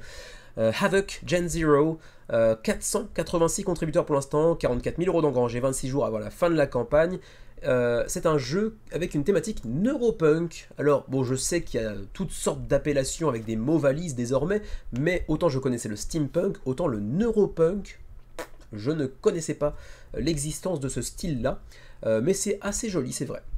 C'est pour 2 ou 4 joueurs, j'ai l'impression. Il y a un slash, c'est pas or, c'est pas un tiret non plus, donc je pense que c'est pour 2 ou 4 joueurs et non pas 2 à 4 joueurs, pour 14 ans et plus, et pour des parties de 30 à 60 minutes, ou de 30 ou 60 minutes, j'imagine que ça dépend du nombre de joueurs autour de la table, j'imagine. Et donc, on vous place dans ce monde neuropunk avec un lieu qui s'appelle le Terminus, une station à la fin des temps, dans laquelle vont s'affronter différentes factions, y compris les humains, mais pas seulement, il y aura aussi différentes races aliens notamment. Vous le voyez, visuellement, le jeu présente plutôt bien, c'est assez chatoyant, la direction artistique est plutôt clean. Certaines personnes pourraient émettre des doutes quant à la présence ou non de l'intelligence artificielle pour ce qui est de la création artistique. Apparemment non, Nyx Studio, parce que oui, Nyx s'est mis à la création de jeux de société. Un petit clin d'œil, non c'est pas lui, mais bon, c'est apparemment un nom assez commun dans le monde du jeu. Nyx, apparemment, le studio Nyx a dit que non, il n'y avait pas d'artwork réalisé par l'IA, même si l'IA est utilisée pour pas améliorer, mais accélérer le processus de certaines tâches. Il y aura un petit encart ici, utilisation de l'IA, mais les illustrations, elles, sont réalisées par des humains. Alors, le but ici, ça va être de pourfendre votre adversaire, assez classique pour ce genre de jeu avec des cartes à placer sur un plateau central. Vous allez avoir un pilote et un mecha, donc un petit peu façon Evangelion par exemple, dans l'anime des années 90. Vous allez prendre un pilote, un mecha dans lequel vous allez placer votre pilote, ça va faire une combinaison avec de la symétrie bien évidemment, et ensuite on va avoir masse de cartes, donc une sorte de staff pour nous accompagner sur le plateau, et pour faire la bagarre, quoi, en gros, hein, simplement. Vous avez des cartes avec un coût, vous avez une énergie que vous allez accumuler au fur et à mesure des tours, mais à chaque tour vous allez en avoir de plus en plus, mais vous devrez l'utiliser à chaque tour, sinon elle va se perdre, donc en fait elle va pas vraiment s'accumuler, contrairement à ce que j'ai dit juste avant, mais vous allez avoir de plus en plus d'énergie chaque tour, mais il faudra l'utiliser, vous ne pourrez pas la stocker pour le prochain tour par exemple. Et le plateau central que l'on voit ici, avec donc votre base qui est constituée des 2 colonnes que l'on voit ici, 2 colonnes pour l'adversaire également, et ici on voit la zone du Nyx, sur laquelle vous pourrez aussi faire des découvertes, il y aura un petit peu d'exploration on va dire, même s'il n'y a pas vraiment de déplacement géographique, mais bon, ça s'apparente à ça. Et puis aussi une zone ici pour les réacteurs qui pourront modifier un petit peu les règles du jeu, les prérequis de certaines choses, etc. Donc, un mécanisme plutôt intéressant ici, les réacteurs, qui vont vraiment changer pas mal le cours de la partie. Donc vous allez déployer vos cartes, hein, votre staff, on va dire vos combattants, sur la grille, sachant que votre pilote avec son mecha vont débuter ici. Vous pourrez les déplacer ensuite sur le plateau central. Le gain de EXA, je ne sais pas à quoi correspondent les initiales ici, mais c'est l'énergie en gros que vous pourrez dépenser pour ensuite envoyer vos combattants. Ensuite, déplacement sur la grille, dans votre base ou sur la zone du Nyx. Vous pourrez donc combattre ainsi vos adversaires. Vous pourrez aussi trouver des cartes qui permettront justement d'être ajoutées dans la zone de réacteurs, de biomes, etc. qui viendront modifier la partie. On pourra aussi ajouter des cartes d'équipement sur nos combattants. On aura aussi pas mal de tokens qui viendront s'ajouter sur les cartes, des tokens de combat, des tokens de statuts qui vous permettront d'accomplir de nouvelles actions notamment, et puis il y aura aussi des jets de dés pour gérer certains événements inattendus qui viendront impacter la suite de la partie. Donc on voit ici quelques exemples de cartes de pilotes que vous pourrez être amené à contrôler, les mechs, donc pas les mecs, c'est pas les gars, hein, c'est des robots, des mechas, que vous pourrez être amené à contrôler avec votre pilote justement en combinaison. Les combattants, donc les cartes de combattants, les différentes civilisations que vous pourrez contrôler, donc on voit que les humains sont ici, mais il y aura aussi des Vadbipe, il y aura des bots, des Waldakin, des Etazimian, etc. Donc plein de races différentes que vous pourrez être amené à contrôler. Il y aura aussi des cartes de tech pour améliorer certains effets, certaines compétences, etc. Des cartes d'équipement que j'ai mentionné tout à l'heure, des cartes de toxines avec des effets bénéfiques sur le court terme, mais pas forcément sur le long terme. Des artefacts que vous pourrez trouver également dans la zone du Nyx par exemple, et ainsi de suite. Donc jeu de placement de cartes stratégiques, des placements également, avec des conditions de partie qui vont potentiellement être impactées par des cartes de biomes, de réacteurs, etc.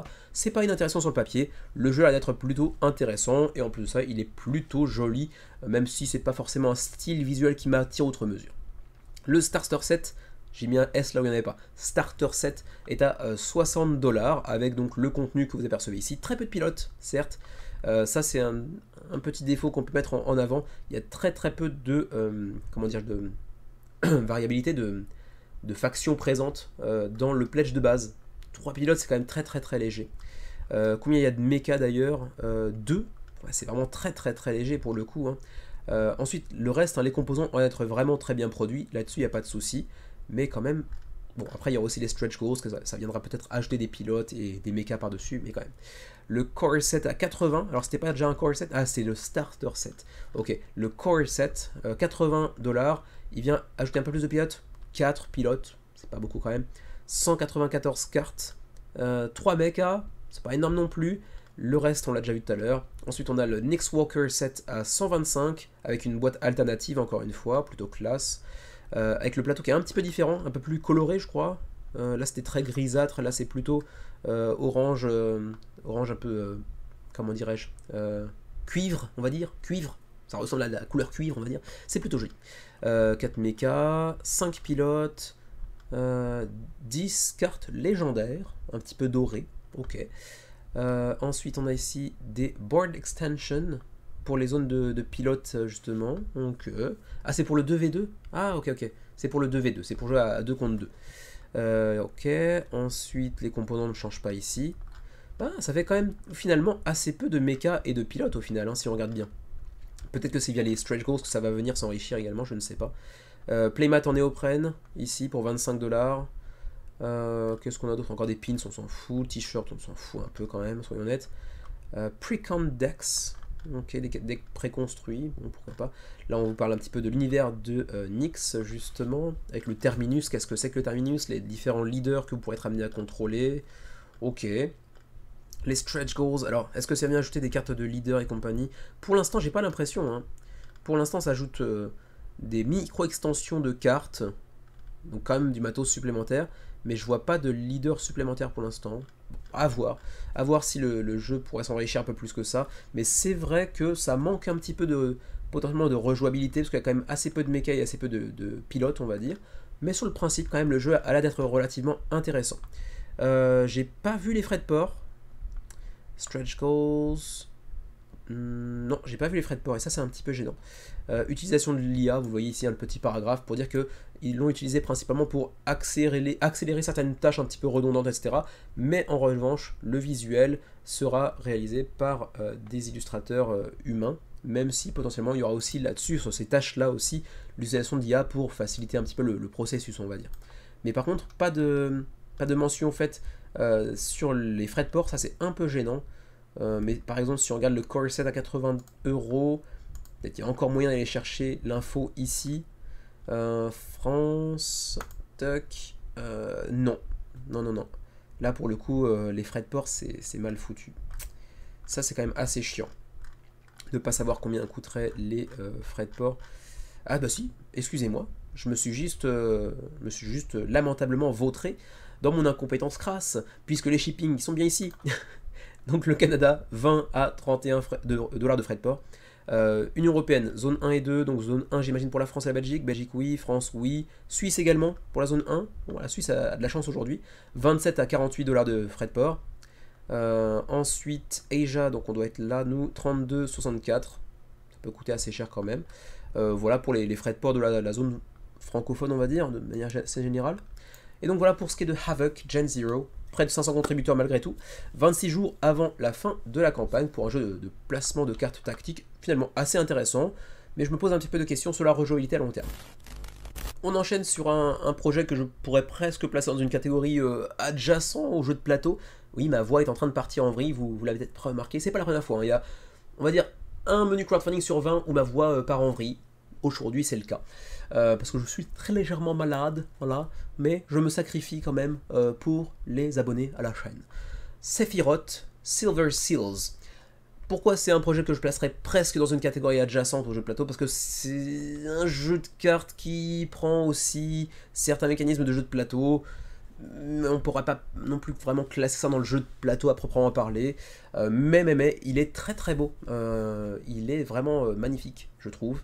J'aime beaucoup la DA. 888 contributeurs, donc quand même un beau succès pour Sephiroth Silver Seals, projet porté par Koza Creations, qui nous vient d'Autriche.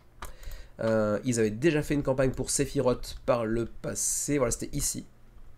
C'était quand d'ailleurs, ça remonte un petit peu. Il y avait ensuite The Hidden Isle et The Sewers and the Stars. Ces deux-là, je m'en souviens pas. Sephiroth, oui. Les deux autres, je m'en souviens pas, bizarrement. J'étais pas abonné à la base. 5800 contributeurs pour Sephiroth à l'origine. Waouh la vache, j'avais complètement oublié ça. C'était un énorme succès. Et c'était quand, du coup? C'était 2021. Ok, bah c'était les débuts de la chaîne. C'est peut-être pour ça aussi que j'ai oublié pas mal. Ça devait faire partie des premiers projets dont j'avais parlé à l'époque, j'imagine. 2021. Ok, ok. Donc c'était un peu mes premiers pas quasiment dans le crowdfunding. Peut-être un peu plus tôt que ça quand même. Mais bon. Donc près de 6000 contributeurs à l'époque sur Sephiroth. Bon, là, sur Silver Seals, on n'ira clairement pas chercher ce score-là du tout. Donc peut-être que, au-delà d'être très très très joli, le jeu est pas si top que ça en vrai. Peut-être. Bon, 888 backers pour ce qui reste un petit éditeur malgré tout. Un petit éditeur malgré tout. C'est pas ridicule, hein, soyons honnêtes. Ça va certainement aller chercher les 2000, 2003, 2004, 2005 d'ici la fin de la campagne. Mais ça n'ira pas chercher le score de Sephiroth première campagne, quoi, en gros. Mais au-delà de ça, donc on est sur un jeu avec du tarot. Pas le jeu du tarot, mais des cartes de tarot. Avec un plateau que l'on voit ici. C'est pour 1 à 2 joueurs. 30 à 60 minutes la partie, 14 ans et plus. Avec apparemment une version revue et corrigée, avec des règles améliorées. Et puis également un nouveau mode de jeu, avec un petit jeu de mots, tarot et roguelike, taroglike. Allez savoir ce dont il s'agit précisément. Alors, j'ai pas poussé trop l'exploration des règles parce qu'en fait c'est un jeu qui vous propose différents modes de jeu. En vrai il y en a 4, c'est écrit ici, et du coup s'il faut que je me tape les 4 livrets de règles pour savoir vraiment de quoi il s'agit, c'est un peu chiant, c'est un peu galère. Mais sachez que dans tous les modes de jeu, vous allez avoir donc un plateau central et deux type d'embranchement à choisir entre le Tree of Life, l'arbre de la vie, et le Starfield, le champ étoilé, on va dire. Vous allez donc jouer des cartes sur l'un ou sur l'autre, des cartes de tarot, avec pas mal de communication qui semble être au centre du jeu. On voit ici exploration et communication. Donc, alors c'est pas précisé ici, et ça c'est un petit peu chiant, mais est-ce qu'il s'agit d'un jeu coopératif? C'est pas précisé. Donc bon, j'imagine que s'il y a de la communication au centre, c'est que peut-être que oui, j'imagine. Mais vous voyez ici donc un petit jeu de gestion de main, de placement de cartes, de communication, avec des combinaisons à imaginer plus ou moins puissantes en fonction des cartes que vous allez jouer et des emplacements sur lesquels vous allez les jouer également. Et donc seconde édition, hein, on l'a vu, avec des règles revues et corrigées, améliorées, avec des modes de jeu solitaires, coopératif, si c'est mentionné finalement, coopératif et également compétitif. Donc il y en aura pour tous les goûts. Après, vous savez ce que je dis généralement, quand il y a du coop, du solo et du compétitif, les trois dans un seul et même jeu, vous avez toujours le risque d'avoir aucun des trois modes qui est vraiment super convaincant, voire même les trois qui sont un peu bancaux, au bancal au pluriel, non ça reste bancal je pense, hein. J'ai jamais entendu, ces mécanismes sont bancaux. Non, ça ne se dit pas. C'est bancal, même au pluriel. Du coup, continuons. On a aussi Adventure. C'est certainement ça qu'ils appellent le Tarot-like, j'imagine, avec le Dream Odyssey. Petit zoom sur les cartes, qui sont très très belles, encore une fois, oui, avec le petit aspect en surbrillance de certains éléments du jeu. Enfin, vraiment, c'est très très beau. La boîte est magnifique également. Ensuite, les rewards, donc les pledges. On peut commencer directement ici, le board game à 55 €, avec l'édition PDF également, pour ceux que ça pourrait satisfaire éventuellement. Même si vous voulez uniquement le PDF, vous pourrez vous contenter de ce Digital Edition à 15 €. 75 pour avoir quoi de plus? Spirits of Heaven deck, donc un deck de cartes supplémentaires. Est-il utilisé dans le jeu ou est-ce que c'est juste un jeu de deck, enfin de tarot? Je ne sais pas. Deluxe Printed and Artbook, donc un artbook en plus. Ouroboros Altar Cloth, donc c'est un sac. Ok. Plus le jeu, 99. Ensuite Lost Cards. Ok, je sais pas, c'est pas très précis ce que ça vient ajouter. J'imagine que c'est un peu plus précis par la suite. Voilà, on voit ici les différents ajouts en add-on, les Spheres of Heaven Tarot Deck, le Ouroboros Altar Cloth, le petit sac de rangement, j'imagine. Golden Print Set avec donc des art prints assez jolis, encore une fois.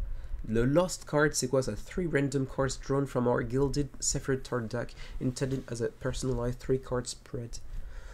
J'ai pas l'impression que ça sert à grand chose, c'est de la deluxification, un petit peu de collection, on va dire, mais j'ai pas l'impression que ça serve vraiment à grand chose. The Original Gilded Tarot Deck, 82 cartes avec comment dire, bordure dorée, c'est vraiment très classe. Si on est fan de tarot, ça peut être un achat vraiment intéressant. Traveler's Deck, un peu moins classe, mais quand même assez joli. Bon, pourquoi pas. Ensuite, shipping rapidement. Union Européenne, 15, 16, 17, 18, 20 euros, en fonction du page que vous allez choisir, bien sûr. Asia, 32 à 35. Ça doit être North America, j'imagine, donc le Canada aussi, 20 à 30. Voilà, ça doit être ça. Pour ce qui est des frais de port, donc pour Sephirot Silver Seals, près de 900 contributeurs, 26 jours avant la fin de la campagne. On n'ira très clairement pas chercher le nombre de contributeurs qu'on avait vu lors de la première campagne, ce qui peut être un indicateur de la qualité du jeu. Allez savoir, je ne sais pas. Mais en tout cas, projet vraiment très beau visuellement pour l'objet de collection, ça peut être sympatoche malgré tout. C'est tout donc pour les plats principaux de cette semaine. On va maintenant pouvoir passer aux 2 desserts.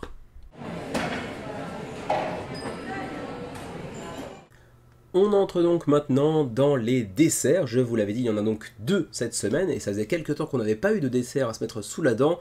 On était un petit peu en hypoglycémie. On va donc résoudre ça tout de suite avec Everdell Duo. Près de 6000 contributeurs déjà, c'est un très beau début de campagne, et en même temps, Everdell, c'est un hit depuis quelques années déjà, hein. Ça fait quoi, 4 ans 5 ans qu'il est sorti, Everdell. Il a une VF également, c'était quoi? C'était Matago qui s'occupait de la VF de Everdell, me semble-t-il. Je ne crois pas me tromper en disant ça, mais vous me corrigerez à l'occasion si c'est nécessaire. Et donc ils nous reviennent avec encore plus de Everdell. On a vu Everdell, puis 3 extensions pour Everdell, puis une big box avec 2 extensions supplémentaires qui portaient le total à 5 extensions si mes souvenirs sont bons. Et ils nous reviennent avec cette fois-ci Everdell Duo. Donc vous l'aurez compris de par le titre, parce que les mathématiques jusqu'à 2 c'est pas encore trop dur, c'est pour 2. Ou tout seul également, c'est jouable tout seul également. D'ailleurs vous le voyez ici, hein, c'est pour 1 à 2 joueurs, en compétitif. Oups, excusez-moi, j'ai ouvert une petite fenêtre en japonais pour rien. Donc c'est jouable en compétitif, mais également en coop, avec une campagne de 15 chapitres. Ça c'est intéressant, parce que c'est pas un truc qu'on attendait particulièrement dans l'univers d'Everdell, une sorte de campagne comme ça, c'est assez intéressant. Je serais très curieux de le tester, et je sais que Xavier est vraiment passionné par Everdell. J'aime beaucoup le jeu, mais sans doute pas au niveau de Xavier, qui l'a déluxifié à foison, qui a pris la big box qui le rend quasiment insortable.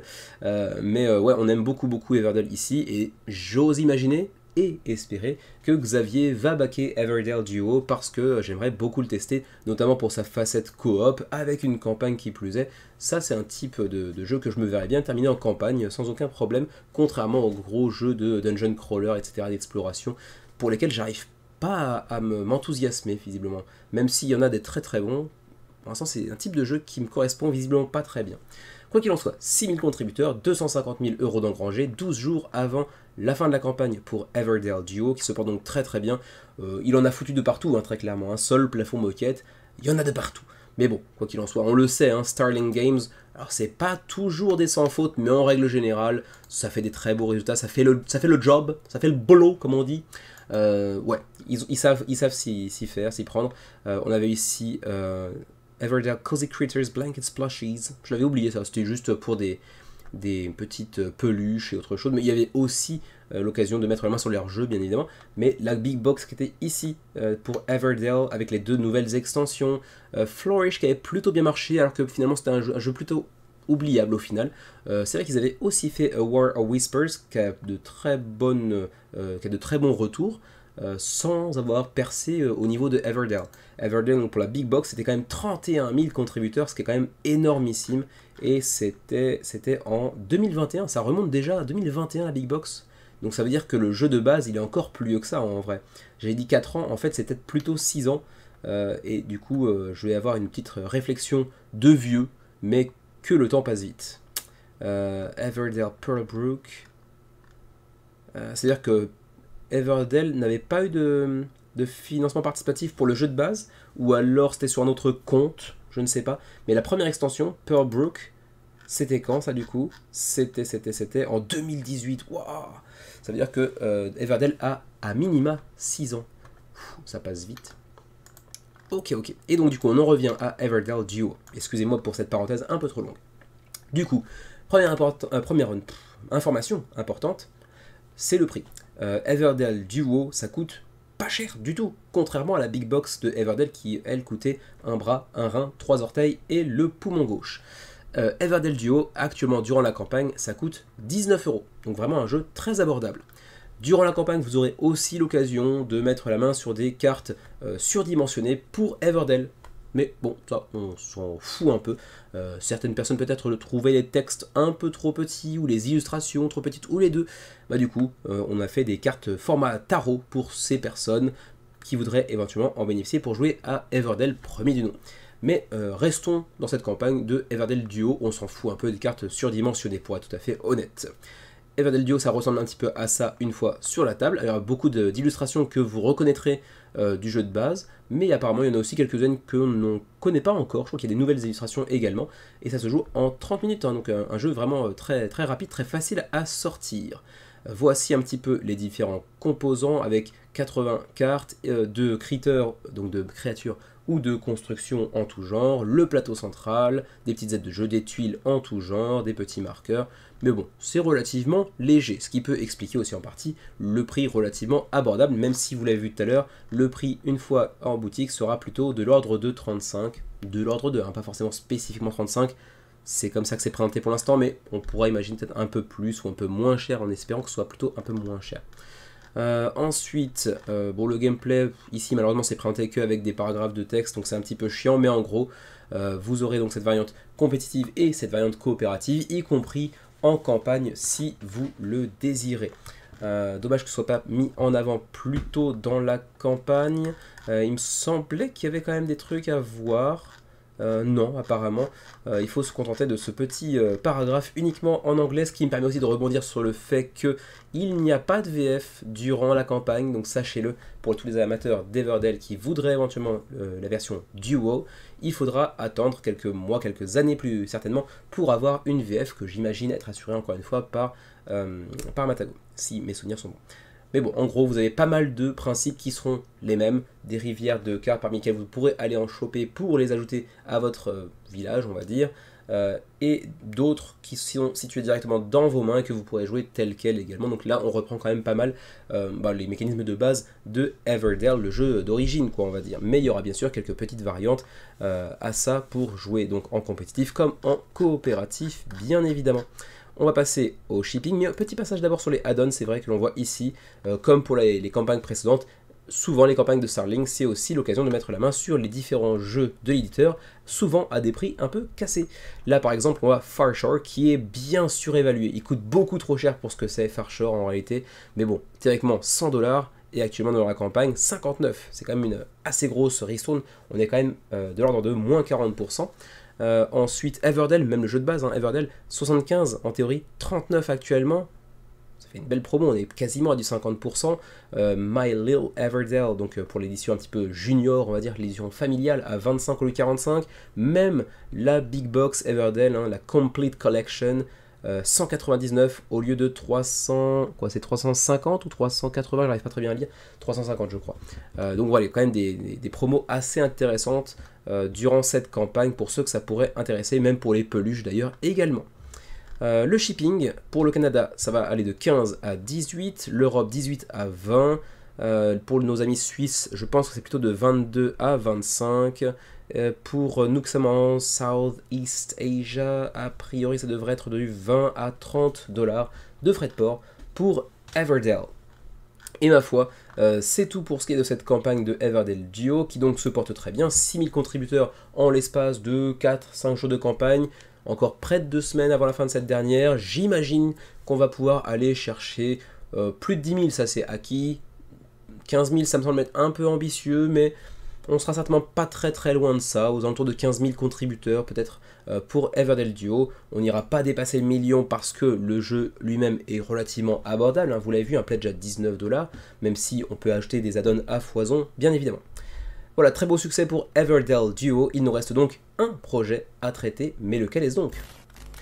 Et cette semaine, on termine par un projet que j'attendais quand même depuis pas mal de temps, que j'avais, je crois, entreaperçu pour la première fois il y a 5-6 mois environ, qui m'avait fait de l'œil parce que j'aimais beaucoup l'ADA, parce que j'aimais beaucoup aussi la thématique que laissait entrevoir la couverture, parce qu'au début, je ne connaissais que ça dans les premiers temps.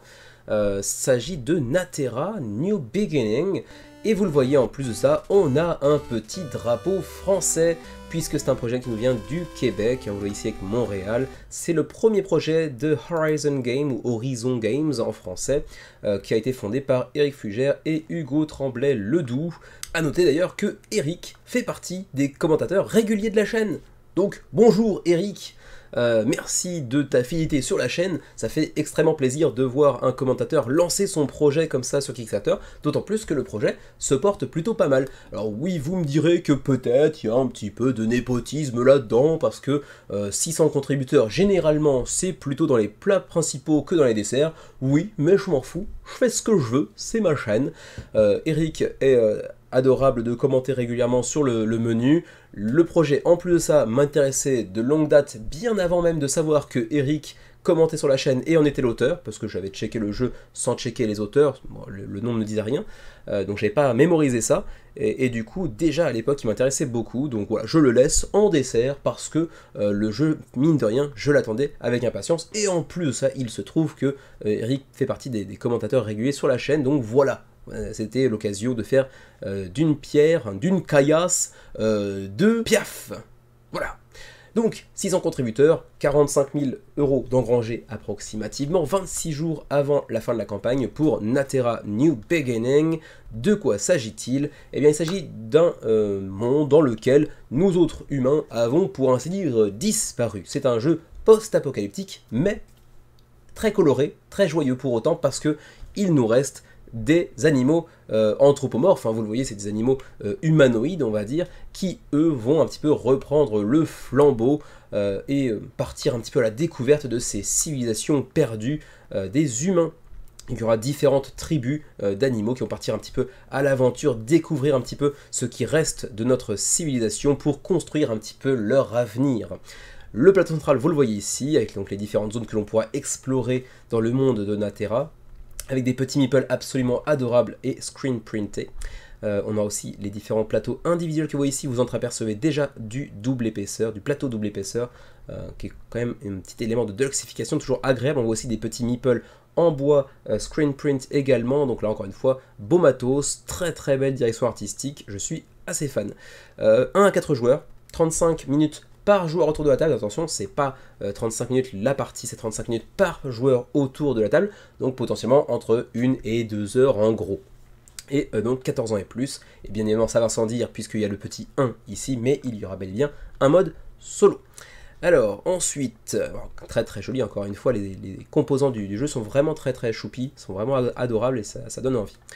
Le How to Play, donc vous aurez 4 saisons dans lesquelles vous allez entrer en compétition avec les autres factions en présence pour gagner un maximum de Venture Points, autrement dit des points de victoire, on s'en fout un petit peu de l'appellation Venture à proprement parler, et vous aurez aussi des objectifs qui seront communs, une sorte de petite course également. Durant chaque saison, vous allez pouvoir prendre à chacun de vos tours des actions différentes, notamment avec du placement d'ouvriers. Qui dit placement d'ouvriers dit généralement, et c'est encore le cas ici pour Natera, de la gestion de ressources, mais il y aura aussi de la gestion de mains, puisque vous aurez différentes cartes que vous pourrez être amené à jouer. Il faudra bien évidemment les payer pour pouvoir éventuellement les jouer. On aura aussi un science tree, une sorte de tech tree, donc un arbre de compétences à débloquer au fur et à mesure en fonction de vos découvertes également. Donc encore une fois, vous l'aurez compris, il y aura pas mal de mécanismes imbriqués les uns dans les autres, et ça c'est toujours super intéressant.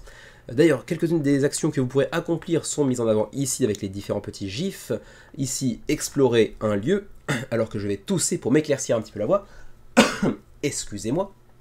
Donc explorez un lieu en envoyant un de vos tokens notamment pour en retirer notamment certaines ressources. Ensuite, vous pourrez, après avoir réussi à atteindre un certain palier au niveau de certains lieux que vous aurez explorés, révéler de nouvelles tuiles qui vous permettront d'avoir justement d'autres lieux à explorer pour gagner encore plus de ressources ou des ressources différentes, plus rares, etc. Le fameux Tech Tree ou Science Tree que j'ai mentionné, il est ici, mais on en parlera plus tard. D'abord, sachez que vous aurez aussi donc des cartes. Je vous ai parlé tout à l'heure de gestion de main, c'est un petit peu là que ça rentre en ligne de compte. Vous allez pouvoir jouer des cartes moyennant des ressources à dépenser, bien évidemment, cartes qui vous permettront de développer votre moteur, on va dire, parfois en vous donnant de nouvelles actions par exemple. Vous pourrez aussi utiliser des ressources pour aller embaucher de nouvelles, personnes, c'est pas vraiment des personnes, mais de nouveaux animaux dans votre tribu, qui resteront du coup dans votre tribu et vous fourniront là encore soit de nouvelles actions, soit de nouvelles compétences passives par exemple. Ensuite, activer des compétences sur le plateau notamment. Ensuite, des objectifs qui sont en commun à tous les joueurs, donc un petit peu une notion de course. Et puis enfin le endgame, bon voilà, encore une fois c'est relativement classique dans ce genre de jeu là, il s'agira d'empocher un maximum de points de victoire en fin de partie pour espérer l'emporter face à vos adversaires. Les niveaux de pledge, ici on a le Pre-Stretch Deluxe, donc autrement dit pas de stretch goals, la campagne est déjà deluxifiée, d'ailleurs vous l'avez vu, les composants sont hyper clean, très bonne qualité de production, c'est 89 $, alors oui c'est un peu cher, pas parce que c'est surévalué, parce que simplement le jeu est déjà deluxifié, il y a quand même pas mal de composants, la qualité de production est au rendez-vous, on aurait pu espérer un petit peu moins cher que ça, mais ça me semble pas non plus exorbitant compte tenu du contenu. Allitération un peu bizarre. 89 $ pour Natera avec ce pledge, donc déjà deluxifié. Est-ce qu'on aura le même en boutique par la suite, ou est-ce que la qualité de production sera un petit peu revue à la baisse pour en faire un jeu plus abordable, aux alentours de 60 par exemple, 65, à voir, je ne sais pas. Ensuite, durant la campagne, il y aura aussi une petite micro-extension gratuite, qui vient un petit peu justifier aussi le fait d'aller backer durant la campagne, une micro-extension intitulée Nuclear Discovery, qui viendra ajouter 10 nouvelles cartes d'exploration avec des synergies nucléaires. Ensuite, quelques-unes des cartes, encore une fois très jolies. Le What's in the Box, j'ai déjà mentionné la majorité des composants, mais vous pouvez le voir ici défiler très rapidement. On passe assez rapidement, mais encore une fois, très très beaux composants. Les meeples sont absolument adorables aussi. Le livret de règles est ici, en anglais. Je crois pas qu'il y ait du français, j'ai pas checké entre temps, mais bon.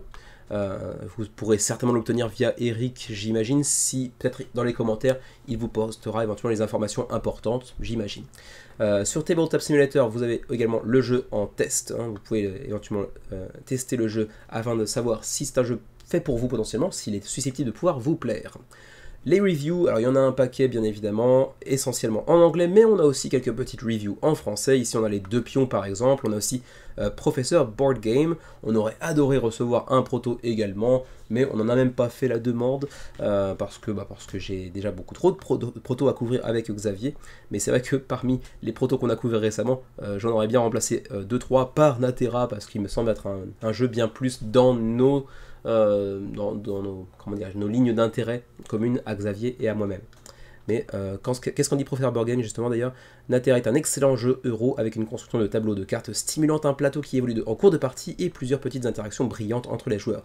Ça c'est vrai que je ne les ai pas mentionnés parce que pour l'instant, elles ne sont pas vraiment beaucoup mises en avant, si ce n'est l'aspect course sur les objectifs, mais je serais curieux de voir justement les petites interactions brillantes que le Professeur Board Game mentionne ici.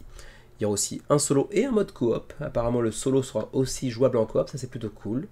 For two-player co-op mode. Donc ce serait uniquement pour du 2 joueurs pour la coop. Ça reste intéressant malgré tout. Continuons. Le shipping. Canada, 20 à 25 $ canadiens. Donc c'est pas si cher que ça va être de 10 €, quelque chose comme ça. Pour l'Europe, 18 à 28 € de frais de port. Pour les pays en Europe, mais non affiliés à l'Union Européenne, c'est 30 à 39 $. Ensuite, pour nous qui sommes au Japon, 30-35, ça pique un peu quand même, ça pique un petit peu. Bon, on n'a pas la TVA par-dessus, mais ça fait quand même du coup un pledge à qu'on va 120 quoi environ, approximativement 120, 125, et du coup ça pique un petit peu quand même, surtout qu'actuellement le yen est très très très faible. Je sais pas, on verra dans les semaines à venir, il y a quand même pas mal de projets super intéressants qui vont arriver. Fin octobre, ça vient d'être annoncé aujourd'hui même, il y aura aussi la nouvelle saison de Dice Throne avec enfin des personnages originaux et non plus du Marvel à toutes les sauces. Donc il faudra voir avec les dépenses à venir, on va essayer de voir, mais j'avoue que Natera me fait grandement envie. C'est typiquement le genre de jeu qu'on apprécie beaucoup avec Xavier, un jeu de placement d'ouvriers, de gestion de ressources, un petit peu de contrôle de territoire, enfin plutôt de majorité au sein d'un territoire, de course aux objectifs, etc. Il y a quand même pas mal de choses qui nous plaisent énormément là-dedans. En plus de ça, c'est vrai que la présence de Eric sur le menu assez fréquemment fait plaisir et ça donne envie de filer un petit coup de main, bien évidemment, pour un jeu qui devrait théoriquement être livré en juillet 2025. Avec ici donc les créateurs, donc Hugo, Eric que l'on voit également, Adam Marton qui est l'illustrateur du jeu, Oniro, c'est donc pour la vidéo de présentation, si mes souvenirs sont bons. Ouais, ça, c'est celui qui s'occupe de beaucoup de campagnes au niveau de l'animation, de la vidéo d'accueil. Donc voilà pour ce premier jeu de Horizon Games. Et vous savez quoi, j'ai envie de dire allons-y quoi, allons-y, hein, parce que voilà, projet francophone, Eric en plus qui nous fait le plaisir de sa présence assez régulièrement sur le menu, 80 €, pof, on y va, engagement, allez. Je crois que c'est la première fois que je fais ça en direct dans un menu crowdfunding, enfin en direct, c'est pas en direct mais vous aurez compris ce que je veux dire, pof, je place mon petit pledge sur Natera. Oh, faut que je mette mon mot de passe. Flemme. Mais bon, heureusement, c'est des petits points. Donc vous ne verrez pas mon mot de passe. Qui est incorrect, qui plus est. Qu'est-ce qui se passe? J'ai oublié mon mot de passe. Ou c'était peut-être juste un problème de majuscule. Ça passe, ça passe. Voilà. Alors oui, vous verrez les 4 derniers numéros de ma carte. Bon, vous voyez pas le reste. Ça passe. Expiration 2029. J'ai un peu de place. Donc oui, je comprends. Pas de problème. Paf, je m'engage. Et voilà, c'est baqué pour Natera. Est-ce que je peux revenir à la page maintenant? Galère, donc on va revenir, voilà, pareil ici, hop, Natera. Voilà donc, pour Natera, je suis le 601e contributeur. Donc voilà, Eric, tu as un contributeur de plus. Je sais pas si tu auras convaincu grand monde dans le menu crowdfunding. Je n'ai pas été payé, ni même encouragé à le faire, hein, je précise. Vraiment, c'est juste que ça me fait plaisir. Je garantis pas à 100% que je maintienne mon pledge jusqu'à la fin de la campagne, hein. Ça dépendra, je vous l'ai dit, des dépenses qui seront engagées dans les presque 4 semaines, les 26 jours qui nous restent avant la fin de la campagne, avec les autres jeux qui vont sortir très prochainement. Mais je pense que oui, parce que quand même, Natera, ça fait typiquement partie des genres de jeux qu'on apprécie beaucoup, Xavier et moi-même, qui est initié plus, pas encore tout à fait expert. Qu'est-ce qu'il a avec sa moto, lui? Dégage! Voilà, vous l'aurez certainement entendu, c'est pas grave. Donc oui, typiquement, un type de jeu qu'on apprécie beaucoup, qui va pas jusqu'au niveau exactement expert, mais qui en est quand même pas très loin. Ouais, j'attends quand même pas mal de Natera, même si c'est vrai que les frais de port sont un petit peu chers pour le Japon, mais c'est quasiment pour toutes les campagnes comme ça malgré tout. Donc je ne peux pas non plus les blâmer pour ça. Voilà donc pour ce qui est de Natera New Beginning, 601 contributeurs, c'est Bibi, 26 jours avant la fin de la campagne, en VF qui plus est, avec près de 45 000 € d'engrangés pour un premier projet. Ça commence plutôt bien, on va certainement aller taper les 1500 voire 2000 contributeurs d'ici la fin de la campagne pour Natera New Beginning.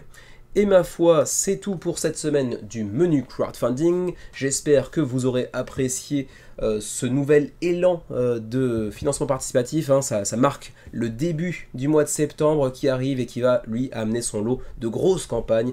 Septembre, octobre, novembre, ça va piquer. Les cartes bleues vont chauffer, au moins jusqu'au début de décembre. Et puis après, jusqu'à Noël, ça commence à diminuer progressivement. Bon, vous connaissez un petit peu le principe, si vous êtes quand même sur un suivi régulier vous-même du financement participatif depuis quelques années. Quoi qu'il en soit, je vous remercie de m'avoir suivi à nouveau. N'hésitez pas à lâcher un petit j'aime, un petit like, parce que je ne le dis jamais assez, je ne le dis quasiment jamais d'ailleurs, hein, pour être tout à fait net. Donc si ce n'est pas encore le cas, abonnez-vous également, ça fait toujours plaisir. On se retrouve très prochainement sur la chaîne pour plus de vidéos, que ce soit le menu crowdfunding ou d'autres vidéos avec Xavier notamment. Xavier qui a posté son 3e épisode de Hoplomachus Victorum en solo, donc allez voir éventuellement sa vidéo si vous êtes intéressé par le jeu. On se retrouve très bientôt sur la chaîne. D'ici là, portez-vous bien, jouez bien, prenez soin de vous et de vos proches, et à la prochaine!